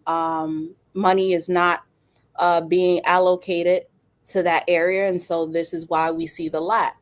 The arts community that's here within Jersey City, I would love to incorporate them into recreation as a trade-off in the terms of figuring out how to incentivize them as well, to where we can kind of cut some of what the funding would require here in Jersey City to have these activities for the youth. So that would be my answer to that. It's interesting you bring up the arts. I was talking with some Jersey City residents over the weekend that had reached out to me and said, hey, when are you going to have so-and-so on, and who are you going to have on this week, and what questions are you asking? The usual, inundation in my inbox, right? And one of the things that, listen, I'm a pretty artsy guy. I love the arts. I love going across the river. I'm a nerd. You know what I'm saying? I like my museums. Guilty. Same here. I'm the guy that, trust me, my heart breaks when I see Barnes and Noble's closing, but I'm the guy that likes going to that bookstore in New York City. Okay. Yeah. I'm that guy that likes to go to bookstores in Jersey City or Hoboken. I'm artsy like that. I like the museums. I like cultural affairs. And, I talk about this not because I want to brag about it, but, here in Union City where I reside, the mayor, I would argue, invests so much into the school district. And what we see is arguably the best visual arts and performing arts program in New Jersey, and that's Union City, especially at the high school. And for a city like Jersey City with so many talented kids, listen, case in point, the last 2 years, I've been asked to be a judge at the Hudson County STEM Showcase at Liberty Science Center. So I'm a distinguished judge. I know, hard to believe. I know, folks. I know. The eternal frat boy, with degrees is actually an intellectual. But when I go to the STEM Showcase, I see that. And I also see how invested kids are in the arts. Mm-hmm. And I see it in Union City. And it looks like for a district like Jersey City with so many talented kids, musicians, artists, again, so many great artists. And we see that the downtown art scene is really thriving, but it should be thriving everywhere in Jersey City. Where do you see yourself, again, as Mayor Freeman, in addressing the arts? I mean, again, we've heard about the disaster that is the Pompidou in Journal Square. Are we ever going to get the Lowe's Theater fixed? I mean, there's a lot of bullshit over the years that's been fed to us about this, but what's a realistic goal about addressing the arts in Jersey City, Christina? I want the arts to have a second home in the Greenville section. I think that part of our city would benefit the most from it. It'll be a trade-off in terms of it gives the children culture, and then it also gives the artists a repurpose and what it is that they already have passion to do. Artists naturally make things beautiful. Everywhere there's art, there's a story. And I think that within Jersey City, there's a story that has not been told yet in the Greenville section. Fair enough. Again, folks, if you're just joining us live right now, it's 6:00 exactly right now on the East Coast. My guest right now is the second half of the evening's double main event. She is running for mayor in Jersey City, folks. Police officer Christina Freeman joining us live right now. Folks, again, like, comment, and share. It takes 5 seconds. Trust me, I just timed it. And you do a lot to show support for fearless independent media, courtesy of Real Talk here on Jersey First TV. Again, folks, drop a comment or a question there in the comment section. Love to hear from you tonight for our candidate for mayor in Jersey City, Christina Freeman. Now, Christina, again, we look at your life story, a police officer, you're a mother, you check up a lot of boxes, certainly in an election cycle where, and listen, I'm the last guy to ever talk about identity politics. I hate that bullshit.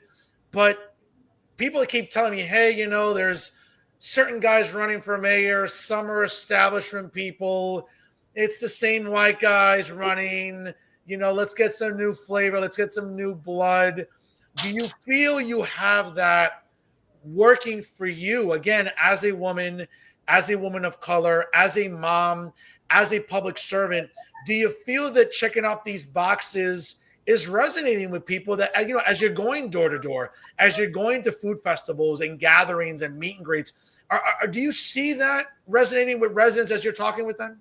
Yes, I resonate with many people here in Jersey City because I am them. Their struggles, I'm not that far removed from their struggles. Their issues, I'm not that far removed from their issues.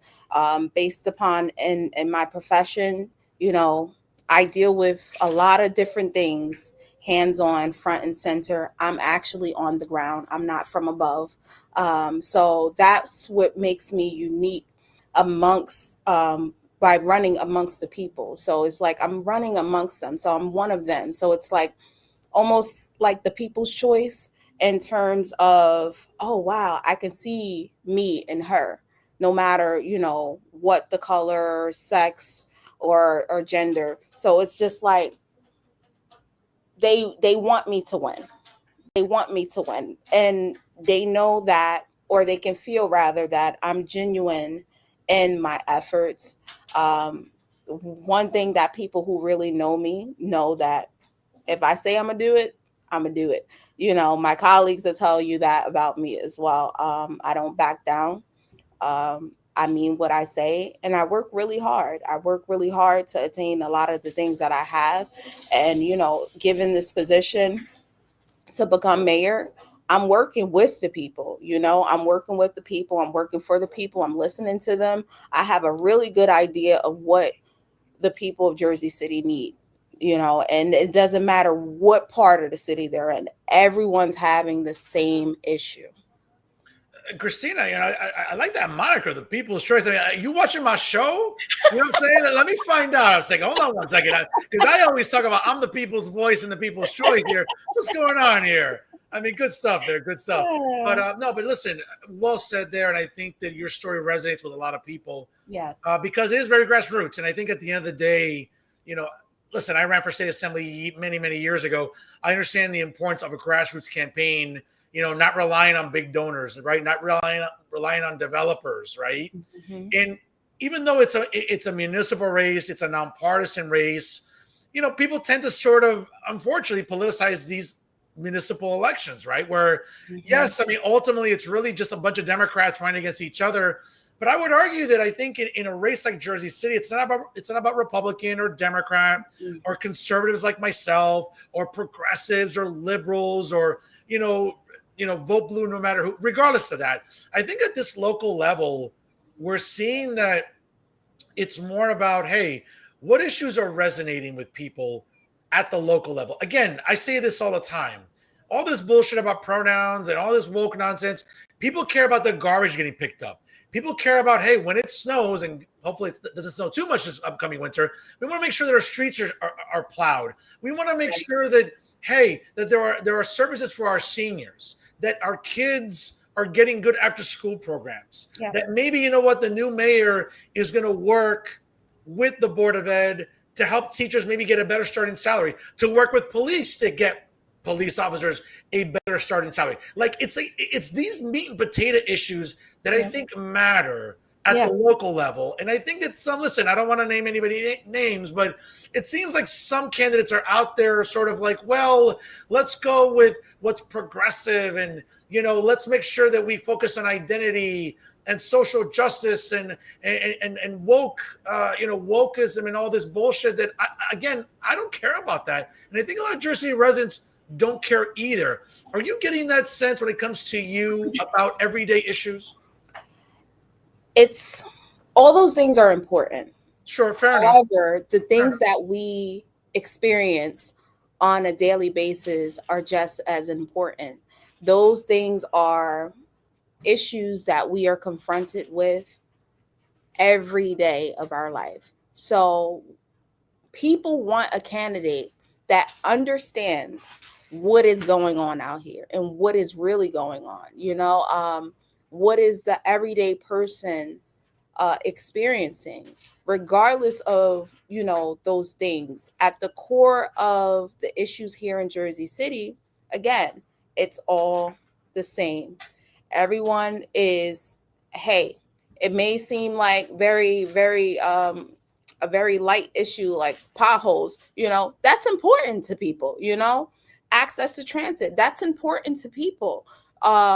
Having a clean street, that those things are important to people. And I think a lot of the other politicians that are running are so far removed that they don't realize that those things or those matters are as equally as important as in environmental justices. Fair enough there. Christina, let me ask you this here, because as we know, certainly, and I made light of it in a humorous way, but I mean, it's a big concern. I mean, this is a very big pool of candidates, not just running for mayor, but also for the wards and also the at-large seats. Can you tell us a little bit about your ticket and who's running with you, and what went into the process of selecting them that really, you felt, hey, they resonate with my vision of Jersey City. So let's talk about that. So let's talk about it. I am independent, meaning I did not get to add anyone at all onto my ticket. Okay. It's not that there weren't anyone that was there that I would consider. There are many people who are running on other tickets that I would gladly pick up. It's just that, when I was eyeing certain ones, the political hawks went in and grabbed them up. So I ended up without anything. So it's all good, solo dolo, and it's not much to choose from when it's just one person on a ticket. It's an easy choice. Okay, fair enough. Now, having said that, when we think about it's 50 days and counting. We all know fundraising can be an issue, having volunteers. But again, what I'm hearing whispers on the street consistently, all the chatter online, is that there's a real grassroots buzz to what you're doing. Having said that, what are some of the challenges that you've faced during this campaign? Because like anything else, I mean, obviously, whether it's social media, whether it's knocking door to door, whether it's getting volunteers, people might just be like, well, Christina's just going to recruit police officers and, they're just going to go. No, that's not the case. Certainly manpower, infrastructure, those are all big issues. What are some of the challenges you faced during this campaign? Everything you could think of, I ran into, in terms of keeping a team together, just running my social media pages, going to different meetings, even just booking meetings. So I ran into those issues. However, I'm a tough girl. I overcome, obstacles. I figure out, I adapt, I overcome.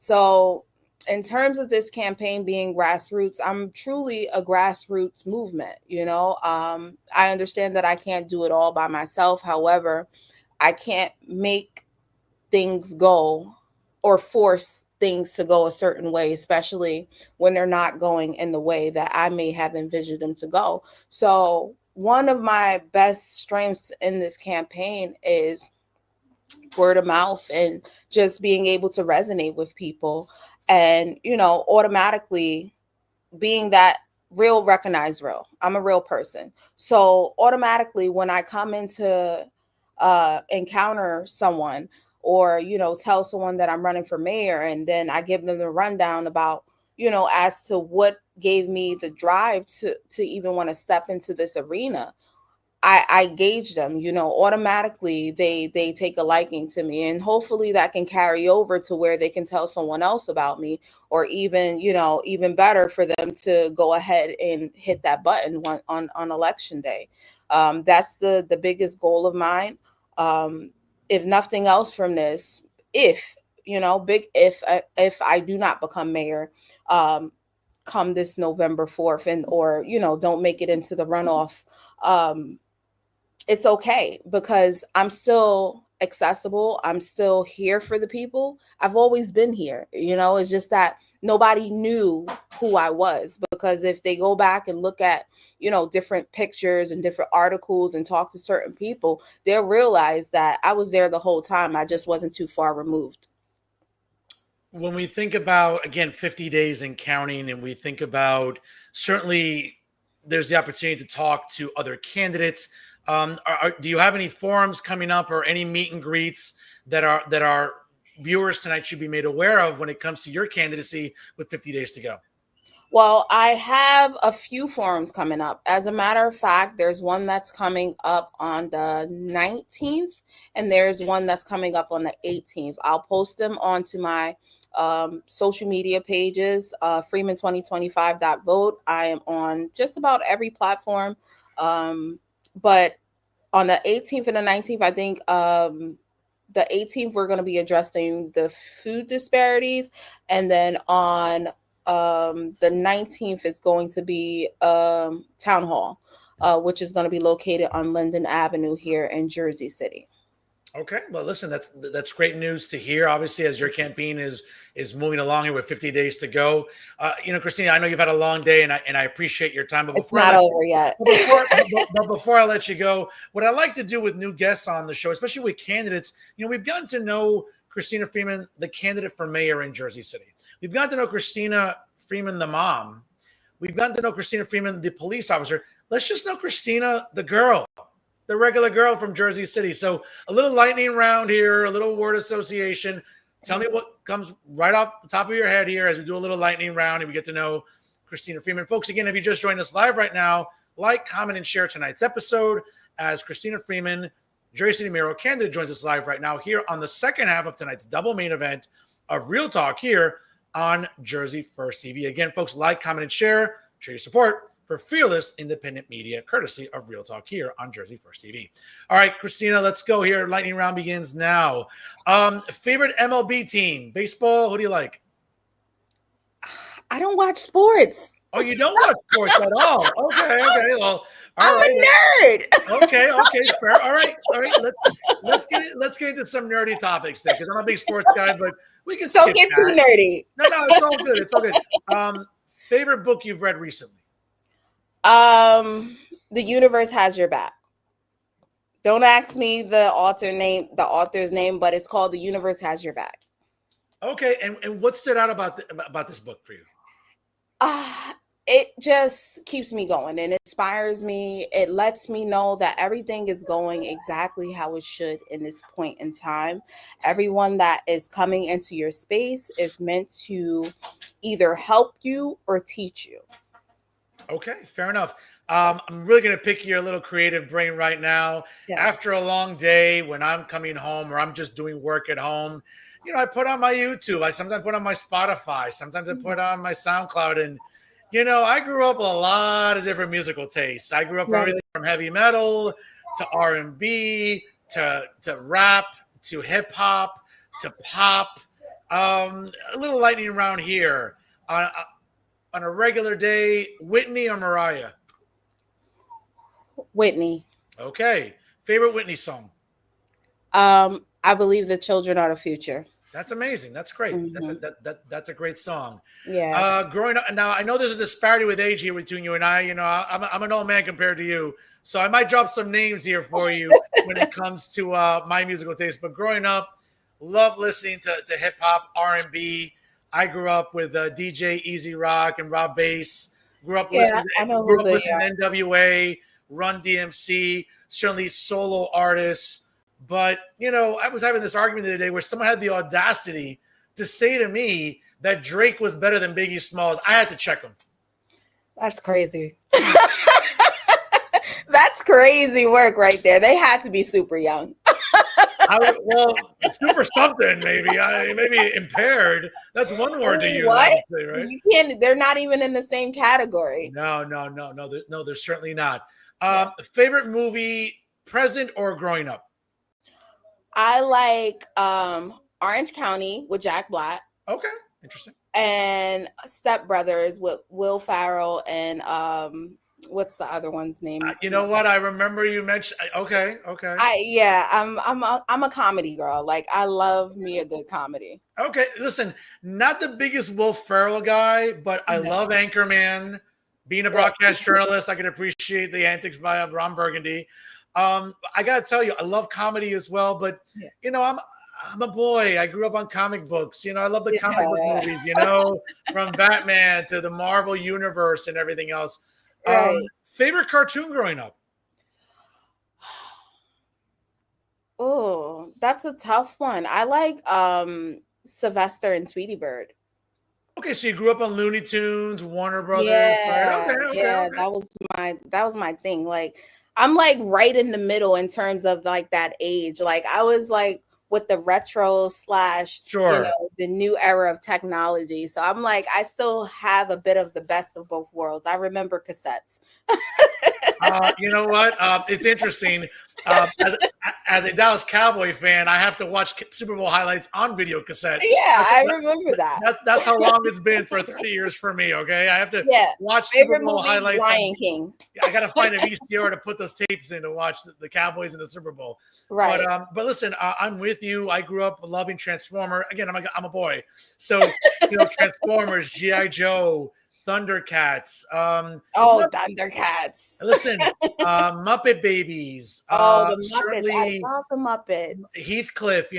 Listen, Tom and Jerry. Whenever it's on TBS, I will sit there. I will go to my living room. I will relax, have a glass of wine, and watch Tom and Jerry for hours. Yeah. Okay, that's how much I loved growing up.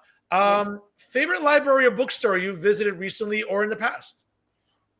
Source of Knowledge. They're located in Newark, New Jersey. Really beautiful bookstore. It's almost like a Barnes and Nobles. Okay. With a bunch of cultural and arts connected with it. Okay. You mentioned you're in school. Are you an undergrad or graduate studies? Undergrad. Okay. Where and what's your major? What's your favorite course? NJCU, sociology major. I'm considering going into law after that. Well, I was a double major at Rutgers undergrad for sociology, so I'm with you. I love the major, love the curriculum. Yeah. And having said that, I was just last Wednesday. I was invited by the now 13th president of NJCU, Andres Acebo. He's a family friend of mine. He's been a regular on this show. I forgive you if you haven't watched the episode. It's okay. But I was at the. I've been studying. I'm studying most of the time. I got you. I was at the ceremony at the Margaret Williams Theater last Wednesday, and you look at what Andres Acebo has done as president. Interim president for some years, and now he's the full-time president. Okay. I mean, you look at where NJCU was 5 years ago. Right. It was on the brink of collapse. You had an incompetent president before.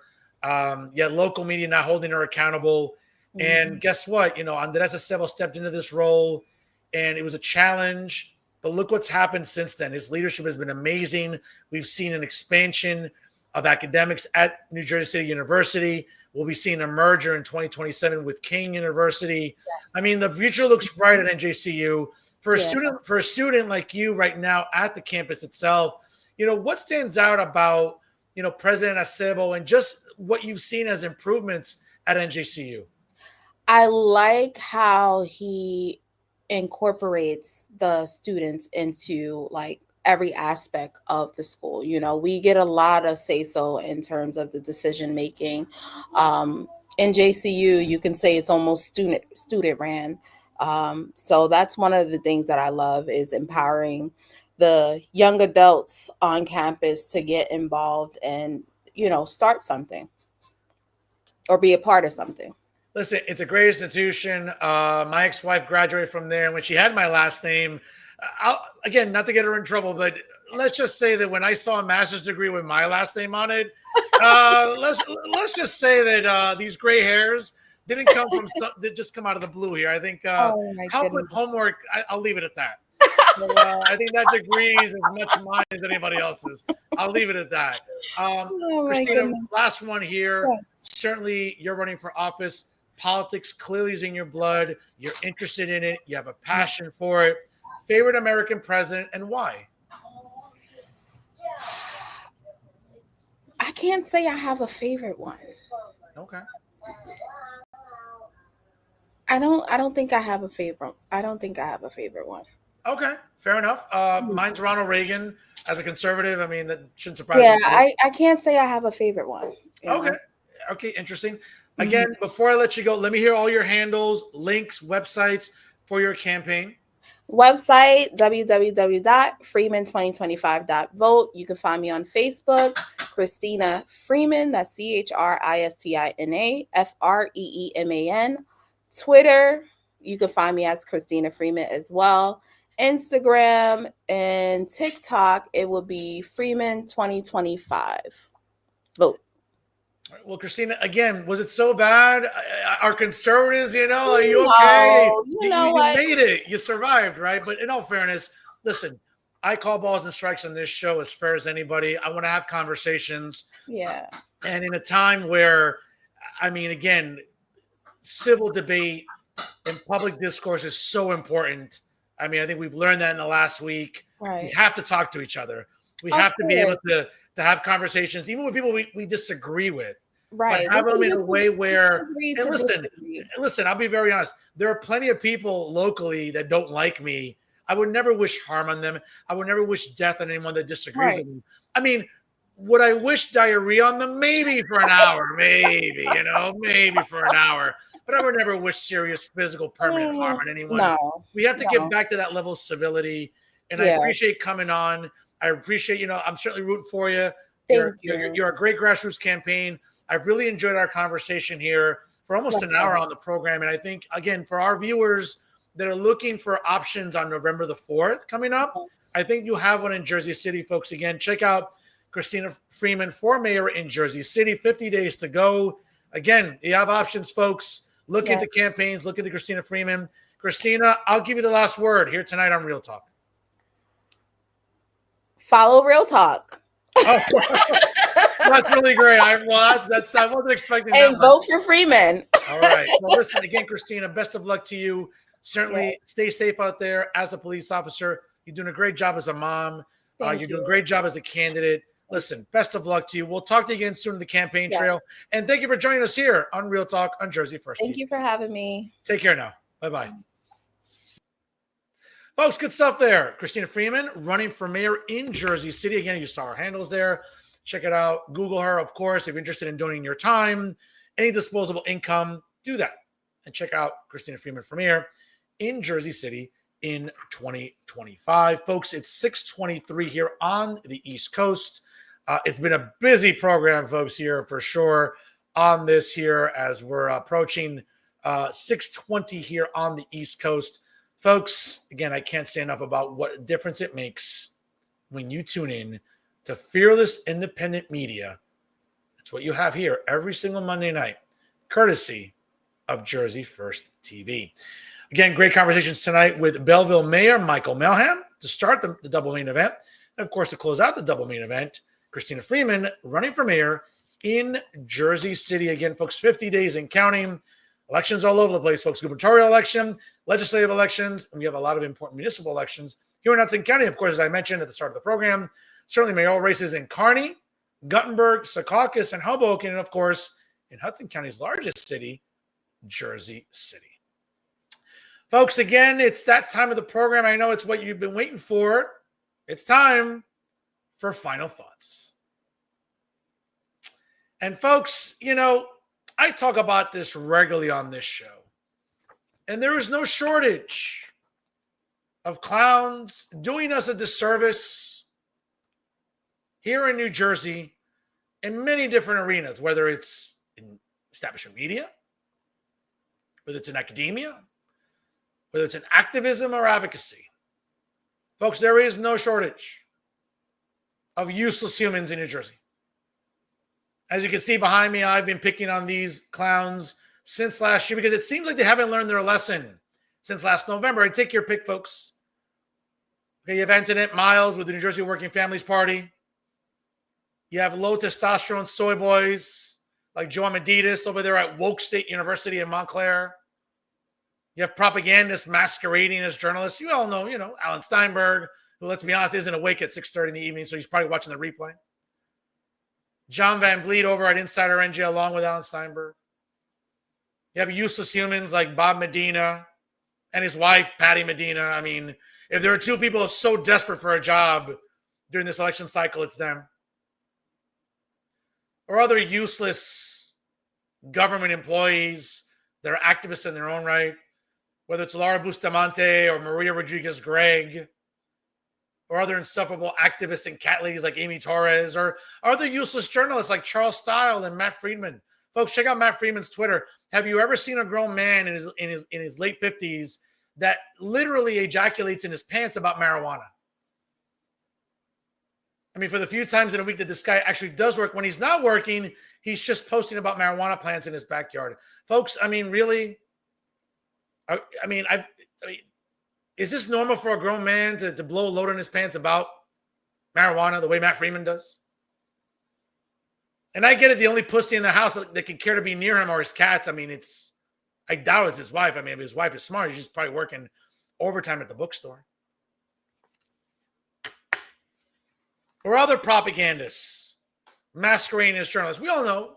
We have, Uncle Dave over there at NJ Spotlight News. I mean, cuando él trabaja es un milagro, porque es un huevón, let's be honest. He's a useless huevón que no sirve para nada. I mean, again, Dave, you make your bed, you got to sleep in it. Okay? Be that partisan, you're going to get called out for it. Or other propagandists, like Maxi Pizarro, more on him later. Or Bob Hannelly with Insider NJ. Or other insufferable cat ladies and activists like Eddie Rosenstein, or Nettie Morsi, or Lauren Albrecht. Okay?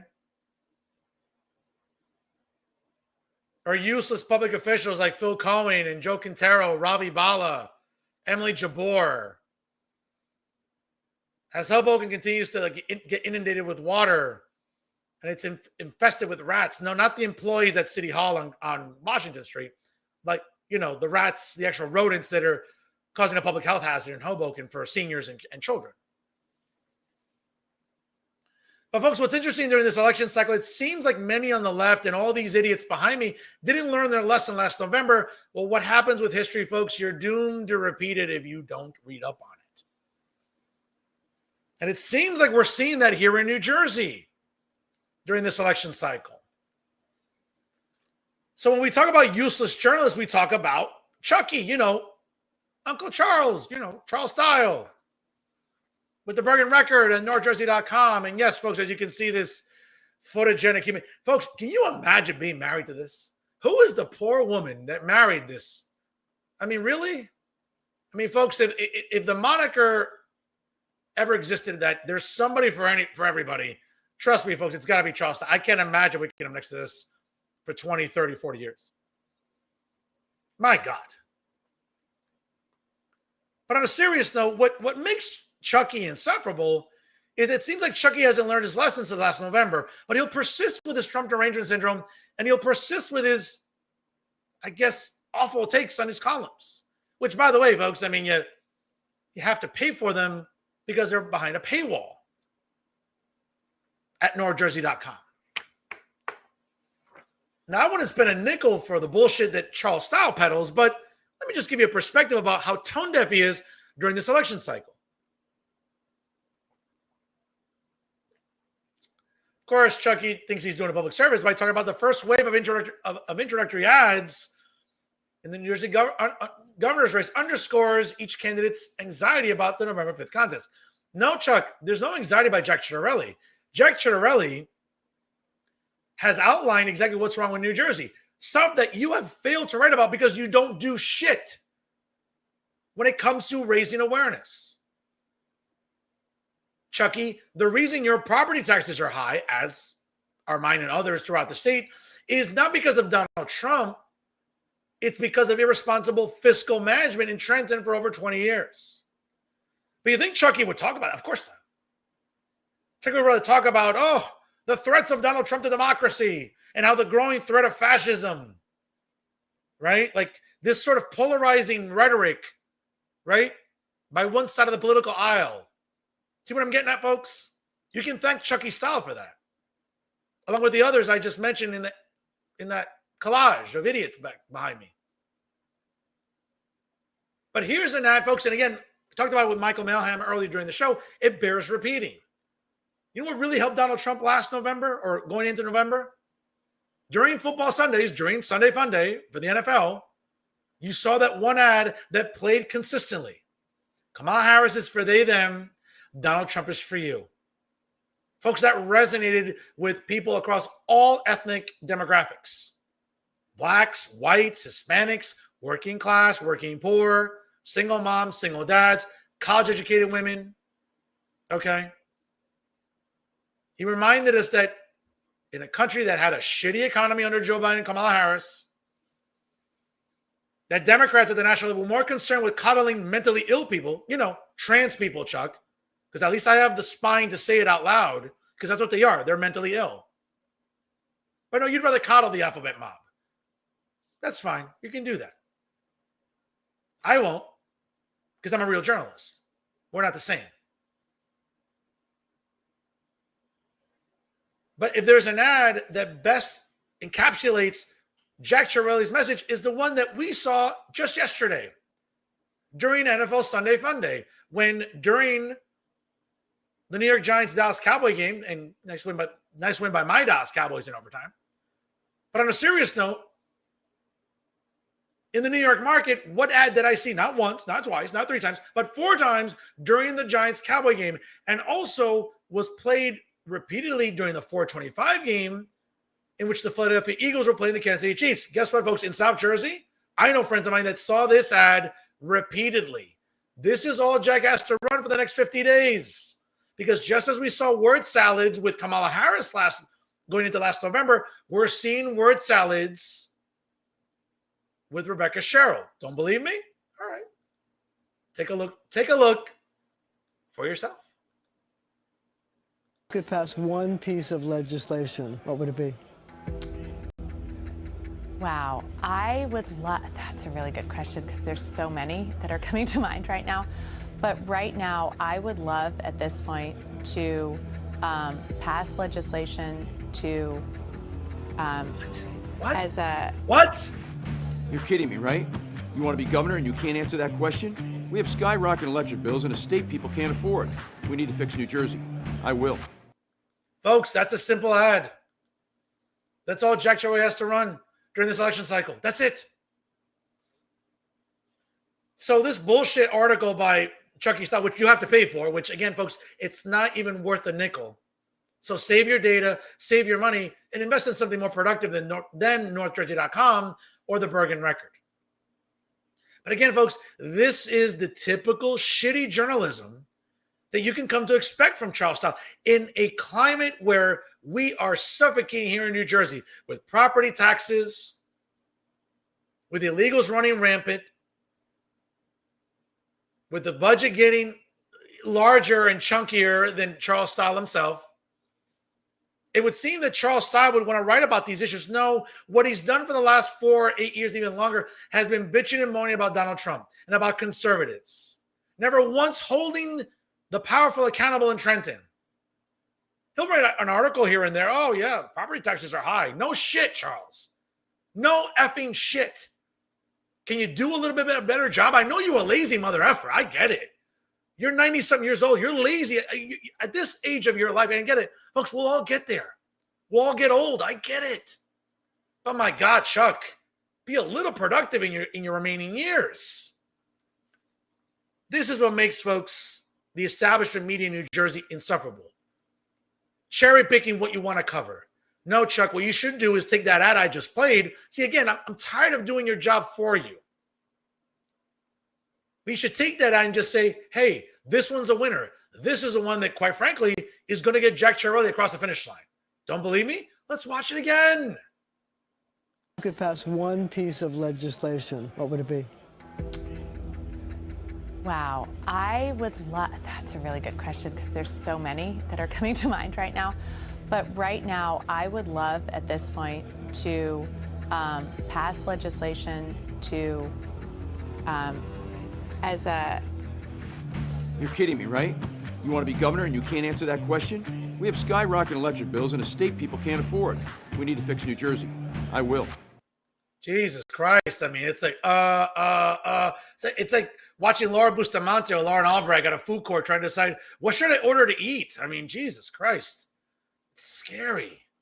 But folks, again, that's an ad that an entire article should be based on.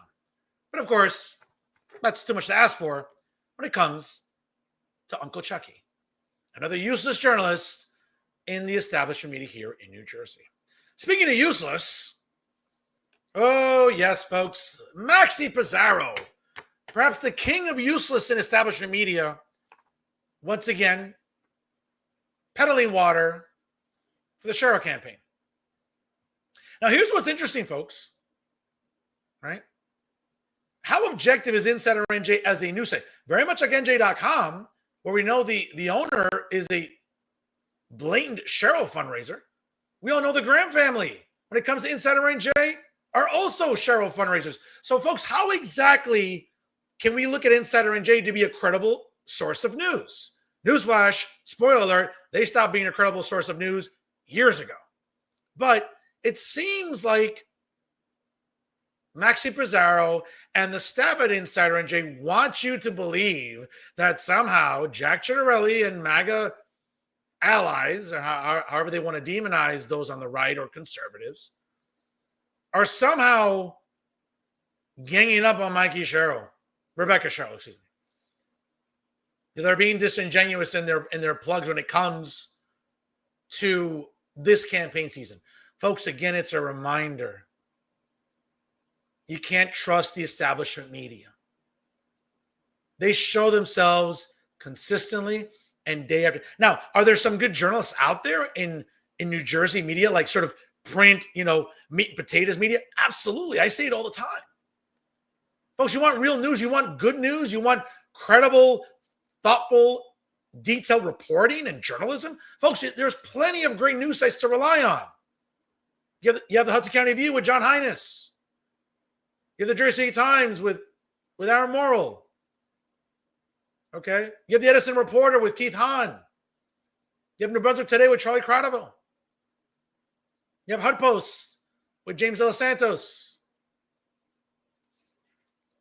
And a lot of the local patches and tap-intos, which are great. But folks, you want to know why establishment media is dying in New Jersey? It's because of just blatant dishonesty and doing you a disservice. Okay? So when people want to, have meltdowns about, well, I can't believe NJ, PBS, and NPR were defunded. Well, folks, they were defunded at the federal level. But here in New Jersey, by the way, the Democrat-controlled legislature in Trenton cut $75 million from NJ, PBS, and NPR. Are you telling me the Democrats don't love media or the press? Yeah, they do. They just know what's useless when they see it. We've been seeing useless media coming out of NJPBS and NPR for quite some time. Listen, I feel bad. I think a lot of good journalists that aren't employed today, they don't deserve that. Are there other overpaid journalists that still are working? I mean, I don't know how.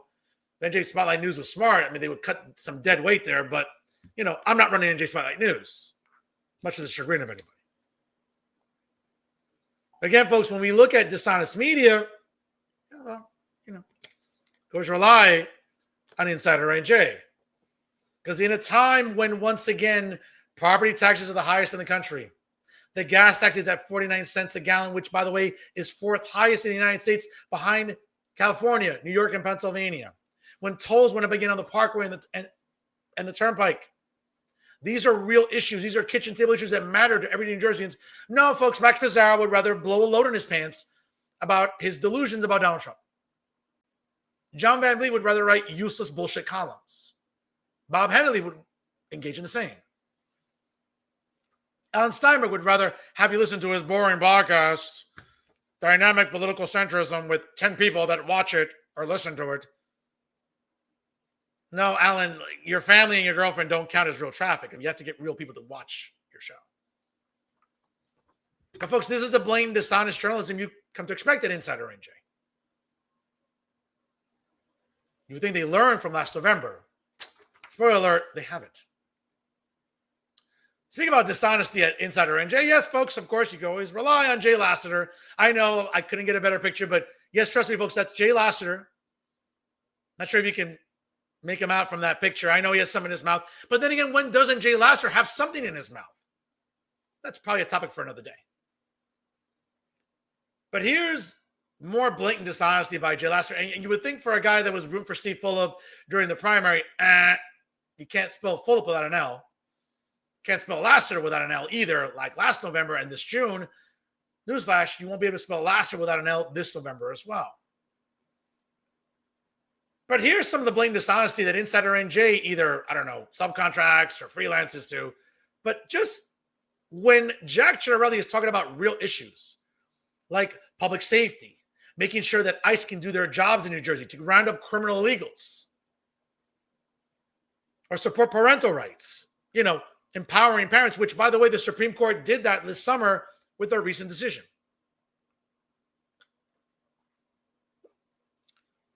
And for those of us that, have real jobs that go to work every day, not that Jay would ever know about that. He's a lazy bastard, living off his boyfriend's income and rarely leaving his house if he's not throwing a fundraiser along with useless humans like Patty Campos Medina. But this is blatant dishonesty, folks. No, Jay, not everything's about identity. Not everything's about coddling the alphabet mob. Not everything's about coddling mentally ill people, trans people. We can say that out loud. We can say the truth out loud.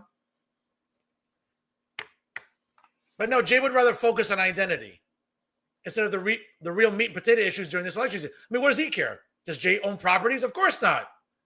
Does Jay make any money? Of course not. He's a lazy bastard. Stays home smoking weed all day. Surrounded by the only pussy that gets stand to be near him, his cats. This isn't real journalism, folks. This isn't real media over at Insider NJ. But they continue to employ useless humans like Jay Lassiter, like Bob Henley, like Alan Steinberg, like John Van Vliet, like Max Pizarro. Folks, again, and I implore the Graham family, it's nice to run into Mike and Ryan at the League of Municipalities. I always appreciate the open bar every November. Thank you for that. And I appreciate you telling me I do good work. You want to do better work, guys? Get rid of lazy bastards like Max Pizarro. Get a real editor-in-chief that actually does news instead of just perpetuating the same Trump derangement syndrome nonsense that Insider NJ has now become famous for. Please do better. Insider NJ, when it first started in 2017, was a really good news site. I should know. I was a part of it when I was hosting Politically Direct, my weekly podcast with them. But when I decided to leave, and thank God I left when I did, my God, has there ever been a more sorry turn of events and decline for a news site than Insider NJ? If there is, folks, do me a favor, find it for me. I doubt you will. Shitty journalism, folks. It's running rampant. But never here on Real Talk. And those are my final thoughts. Folks, before we call it a night here, a special comment tonight.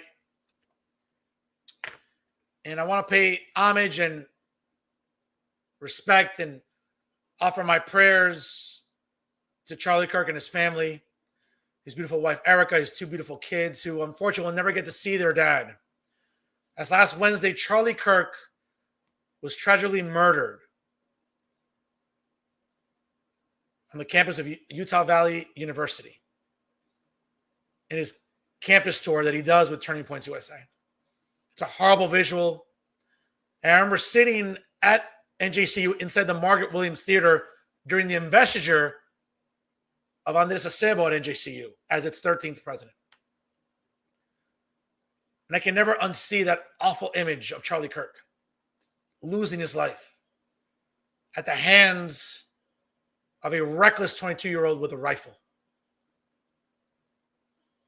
I hope Charlie Kirk is at peace. I hope Charlie Kirk knows that we'll keep fighting for him. And I had the privilege of meeting Charlie Kirk some years ago at Rutgers University, my alma mater, during a Turning Points USA event. And I got to tell you, folks, I'm not ashamed to admit it. I was starstruck when I met him. I've been watching Charlie Kirk on Fox News, on YouTube, on all of his campus tours with Turning Points USA. And I was in awe of what Charlie was doing. I so admired Charlie. I got to tell you, I was starstruck. When I had a chance to meet him after the Turning Points USA event during a dinner and got a chance to talk to him for a few minutes, I mean, I had to literally be like, oh my God. But Charlie Kirk was like any regular guy. Shook my hand and talked to me like I was anybody else. He was so personable and easygoing and down to earth. And that's what I remember about my interaction and conversation with Charlie Kirk. I'm grateful to have met him. I'm grateful for his influence on me and my conservative principles and beliefs and politics, and the importance of faith and family and community, and believing in God and God's higher purpose for all of us. I'm grateful for Charlie Kirk. And in a time when we are seeing one side of the political aisle who thinks that, that after years of calling people Nazis and fascists and bigots and racists and homophobes and transphobes, that somehow it's people on the right like myself, we're the ones that have to tone down the rhetoric. Bullshit. It's the left that needs to tone down theirs. It's the left that needs to tone down their irresponsible rhetoric, which creates people that wish to inflict harm on others simply for disagreeing with them. That's not what Charlie Kirk wanted. Charlie Kirk wanted honest, healthy debate and discussions. And you saw that on college campuses all across this country. And no, Charlie Kirk was not a racist. Was he right that the Black community needs more fathers? Yes, that's true. That's not being racist. That's true. And I know for all the social justice clowns and woke fools and all the obese feminists and ugly cat ladies, I know that's a lot to swallow. But again, folks, I read a quote somewhere, and it's really, really important that we commit it to memory. You want to anger a conservative? Tell them lies. You want to anger liberals? Tell them the truth. That's the difference fundamentally, folks, between both sides. And all Charlie Kirk did was raise awareness about the importance of family and community and parental rights, and making sure that, you know what, if you have daughters, that their spaces are not being invaded by boys when it comes to athletics. That we're not coddling mentally ill people, which are transgendered people. That's what they are. I'm not going to apologize for it. That's what they are. That's what my faith tells me. That's what they are. So before any of you want to have some little hissy fit about, well, free speech, no, folks, it's about freedom to practice your religion as you wish. And those are my feelings. Those are my religious beliefs. You want to infringe on them? Be my guest. Ain't going to work for you. You want to try to cancel me? Ain't going to work for you. And trust me, people have tried. But over the weekend, I was invited to speak at different vigils for Charlie Kirk. I was privileged enough to speak at the 9/11 Memorial in Exchange Place in downtown Jersey City. And a special thank you to the Hudson County Republican Party and other organizations in attendance for letting me speak. Here are some highlights. And sisters and uncles and aunts and teachers and firefighters and whatever profession you engage in. But most importantly, let's be like Charlie. Let's pray for him. I can even imagine his two children will never get to see their father. They'll see memories of his father and how iconic he was and what a great human being he was. It goes beyond what we did with Turning Points USA and going to college campuses and trying to convince the youth of today, which we can still win over because we're winning them over with ideas. We did that last November. We can do it again this November here in New Jersey in convincing everyone, every member of the electorate, to make sure that we can get New Jersey to a better place. It's our job to do that. In the next 50-something days until November the 4th, let's dedicate our efforts, our energy, our commitment, just our faith to what Charlie would have done, to making sure that we want a better New Jersey, a better community, where, again, parental rights are preserved, where we're making sure that, guess what, the rule of law perseveres, that we're not allowing illegals to run rampant in New Jersey or the country, to make sure that, guess what, that we're also standing up for our kids, that our kids aren't getting corrupted with awful curriculum in our public schools because of the alphabet mob. And I told myself today, I want to take the high road, but it's hard to do that when we're faced with ideas and people that want to see not just the demise of people like Charlie Kirk, but for each of us here. Let's, again, dedicate ourselves. Let's fight, but fight with our words. Let's fight with our passion. Let's fight with our ideas. As we know, violence solves nothing. And if anything we've learned over the last few days, let's make sure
Folks, sorry about that. My goodness, I don't know what happened there. We'll power outage here. Don't know what happened. We'll get you back in here. Let me just give you some more detail here about obviously videos that we showed here. If you just bear with us here in just a moment, folks, we'll be right back.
Folks, we're back on live here. We appreciate your patience. Not sure what happened there. My goodness, a power outage just went out there. So again, we appreciate this. Let me get you back into some videos here over the weekend of these important candlelight vigils for Charlie Kirk. We'll pick up right where we left off with the previous video. Just bear with us here, and we'll get you right back here. And sisters and uncles and aunts and teachers and firefighters and whatever profession you engage in. But over the last few days, let's make sure that we defeat bad ideas with good ideas. And let's do that in Charlie's memory. Can we do that, please? Let's do that moving forward for Charlie Kirk and for everyone else. And for all of us that feel nervous or scared about disagreeing with others publicly, I can tell you, I'm proud to do it. I will continue to do it. You should never back down. The stakes are too high. Our kids are on the line. Our public schools are on the line. Our communities are on the line. That's what Charlie fought for. Let's keep fighting for Charlie. Let's keep fighting for him and making sure that we're not letting bad ideas and bad people overrun us. Because they're not. Because there's more of us. Folks, again, we great stuff there over the weekend there at Exchange Place in downtown Jersey City. Once again, I want to thank the Hudson County Republican Party, Moms for Liberty, and other organizations in attendance for the opportunity to speak. A lot of great speakers there. Hudson County Chairman Jose Arango, Turning Point USA, and Blexit founder Jarrett Branch was also in attendance. In addition to Moms for Liberty, Bergen County Chair Alexandra Bauer was also in attendance, and a great turnout this past Friday night at Exchange Place in downtown Jersey City. I also had the privilege to be in Saddlebrook just last night, folks, right after Sunday Fun Day. And I do want to thank, and again, let me just make sure I get these names correctly. I always like to give the proper credit to everyone that I come into contact with, obviously, when it comes to these events, and great ladies I was able to collaborate with over the weekend here. Shout out to Jessica Montalbano, Lisa Marie Kist, and Brittany Scosamara over the weekend. Bergen County moms, Saddlebrook moms, great turnout yesterday in Saddlebrook, right inside the Saddlebrook Municipal Complex. Shout out to the Saddlebrook Police Department for keeping us safe during last night's candlelight vigil. Here's some highlights from last night in Saddlebrook with a lot of great speakers, and I felt the need again to pay my respects to Charlie Kirk. Amen. Right, I'm going to pass the mic to Fernando. Good evening, everyone. How are you? I know it's not the best circumstances to get together under. My name is Fernando Uribe. Many of you don't know who I am, but I host a conservative podcast here in North Jersey called Real Talk every Monday night. And one of the reasons that I'm so passionate about politics is after meeting Charlie Kirk when he came to my alma mater, Rutgers University, a few years ago for a Turning Point USA event. And after the event, it was great to sit down with him over dinner and everybody else that was gathered there. And one thing that we always remember about Charlie, and should remember about Charlie, is that he was a great American, a great father, but most important, a good person. And he came across so easygoing to talk to. I mean, I'm not going to lie to you, I was starstruck when I met him. Like many of you, I watched his videos for years on YouTube and on social media. And when I had the chance to meet Charlie, I was starstruck, I'm not going to lie to you. But he was so easy to talk to. And he knew that I was starstruck. And regardless of that, I shook my hand, and we sat down and had a great conversation. And from that moment on, I felt, let me get involved in media. Let me get involved in politics. And I don't want to be overly partisan tonight, but I think it's important to point out what Charlie stood for. And that's faith and family and community. And one of the things that Charlie always did was speak truth to power. Was to galvanize men, women, young people of all ages, backgrounds, ethnicities, genders, you name it. But Charlie did a great job, and we saw that for the last few years. We saw the way Charlie would mobilize men and women all across this country. And we saw that turnout last November, didn't we? Where thankfully our country was saved with the re-election of Donald Trump. We had the chance to do that here this November. Because very much like the country was in trouble going into last November, New Jersey's in trouble going into this November. We have Trenton that values pronouns over property taxes and public safety. We have legislators that care more about coddling illegals than caring about citizens. Charlie was about that message, about making sure that we get invested and engaged as citizens, that we get engaged with our local elected representatives, that we have healthy debates, that we have healthy conversations. Because, folks, we all know the left can't win on ideas. And Charlie proved that consistently, year after year after year, campus after campus after campus. And it's a really moral responsibility to be moral to our families, to our neighbors. Let's be better. Let's be like Charlie. Let's be better humans. Let's not let the other side win. Because when evil wins, there's no turning back, folks. We're the good here. We're the good in New Jersey. We're the good in this fight. And I know it's easy to be afraid. We get vitriol on social media. God knows I get it every single week after my show on Monday nights. Trust me. There's some stuff I wouldn't even show children that email to me. But I continue the fight because the stakes are too high. if you believed in Charlie, if you believed in faith and family and strong conservatism and love for country, let's keep those values for Charlie Kirk, now and always. Thank you very much. Again, folks, it was a privilege to be there in Saddlebrook last night. Again, I want to thank Jessica Montalbano, Lisa Maria Kist, and Brittany Scosamara. Great ladies, great to collaborate with them. Look forward to collaborating with them in the immediate future as well. And folks, it was a privilege to speak at these vigils. I've been asked to speak at some other vigils this week, so stay tuned for that. But I want to just give you a synopsis about why it's so important, about the legacy of Charlie Kirk and why he matters. And let's keep fighting the good fight. Let's make sure we keep speaking truth to power, that we keep defeating bad people with bad ideas, not with bullets, but with discussions, but with better ideas. That's how we beat the left, folks. And that's how consistently we've been beating the left since last November. Let's keep that fight here in New Jersey. Let's do that in Charlie's memory. And for those on the left that are just tired, we all know who you are. And we've come to learn who you are these last few days. It's a simple message here. You can see it right behind me. It tells me a lot about you based on your response to Charlie Kirk's death. It tells me a lot about you based on Charlie Kirk's murder. And we've seen a lot of ugly humans in Hudson County and throughout the state of New Jersey that have relished in his murder. You should be ashamed of yourselves. But then again, do you have any shame to begin with? But again, when we're talking about social justice clowns and woke fools and obese feminists, the alphabet mob, and all the ugly, smelly cat ladies, there's no shame there. Many of them have relished in this. You should be ashamed of yourself. Because supposedly you're the tolerant ones. No, you tolerate what you like. You're so open-minded. No, you're open-minded for views you like. That's not what Charlie Kirk was about. Charlie Kirk was about discussions and debates.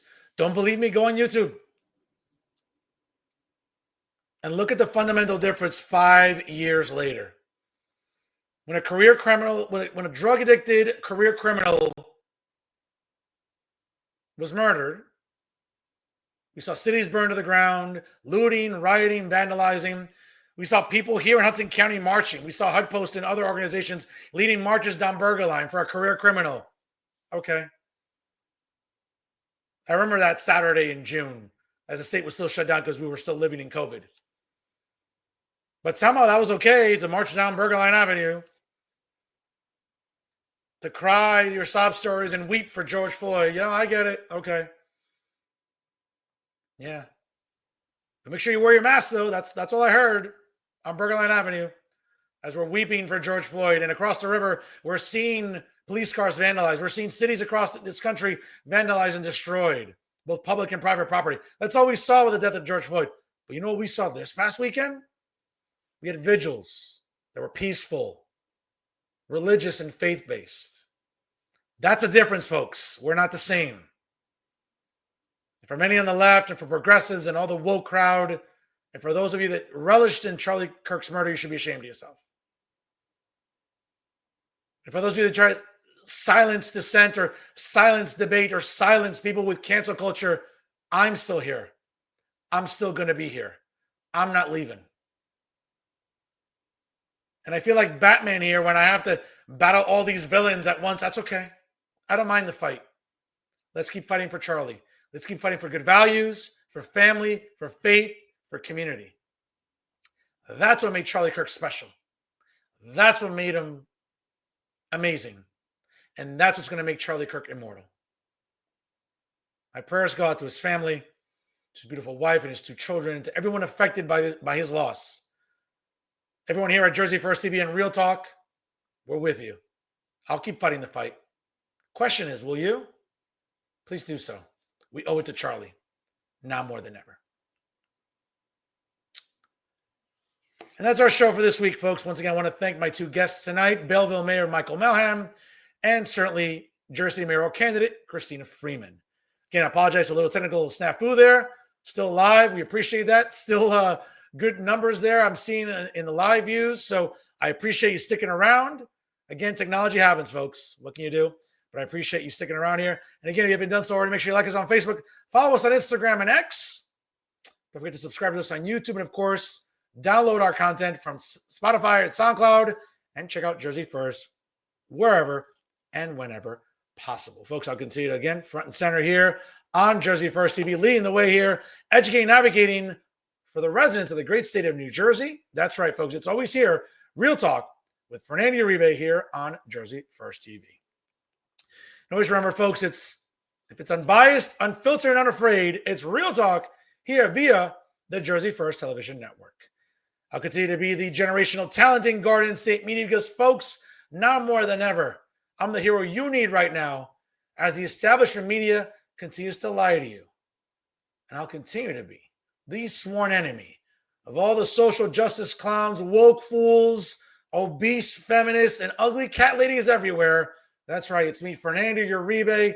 God bless you all. Please party responsibly, folks. Let's keep fighting for Charlie's legacy, for his memory. Again, let's win with ideas, not bullets, not with violence. Let's win with better ideas, because that's what we're doing. And we'll continue talking about them every single week here on Real Talk. I'm Fernando Uribe, folks. Please party responsibly. I'll see you next week here, live at 6 p.m. Eastern time for the latest edition of Real Talk via Jersey First TV. Folks, we appreciate you sticking around here. It's been a long episode, but definitely well worth it. Again, take a moment, like, comment, and share your support for fearless, independent media here in New Jersey. Because unlike the little Mickey Mouse journalists, little Mickey Mouse traffic and their Mickey Mouse shows, folks, it's real traffic because it's Real Talk. See you next week for you, folks. Thanks for stopping by. And always remember, stay classy, everyone.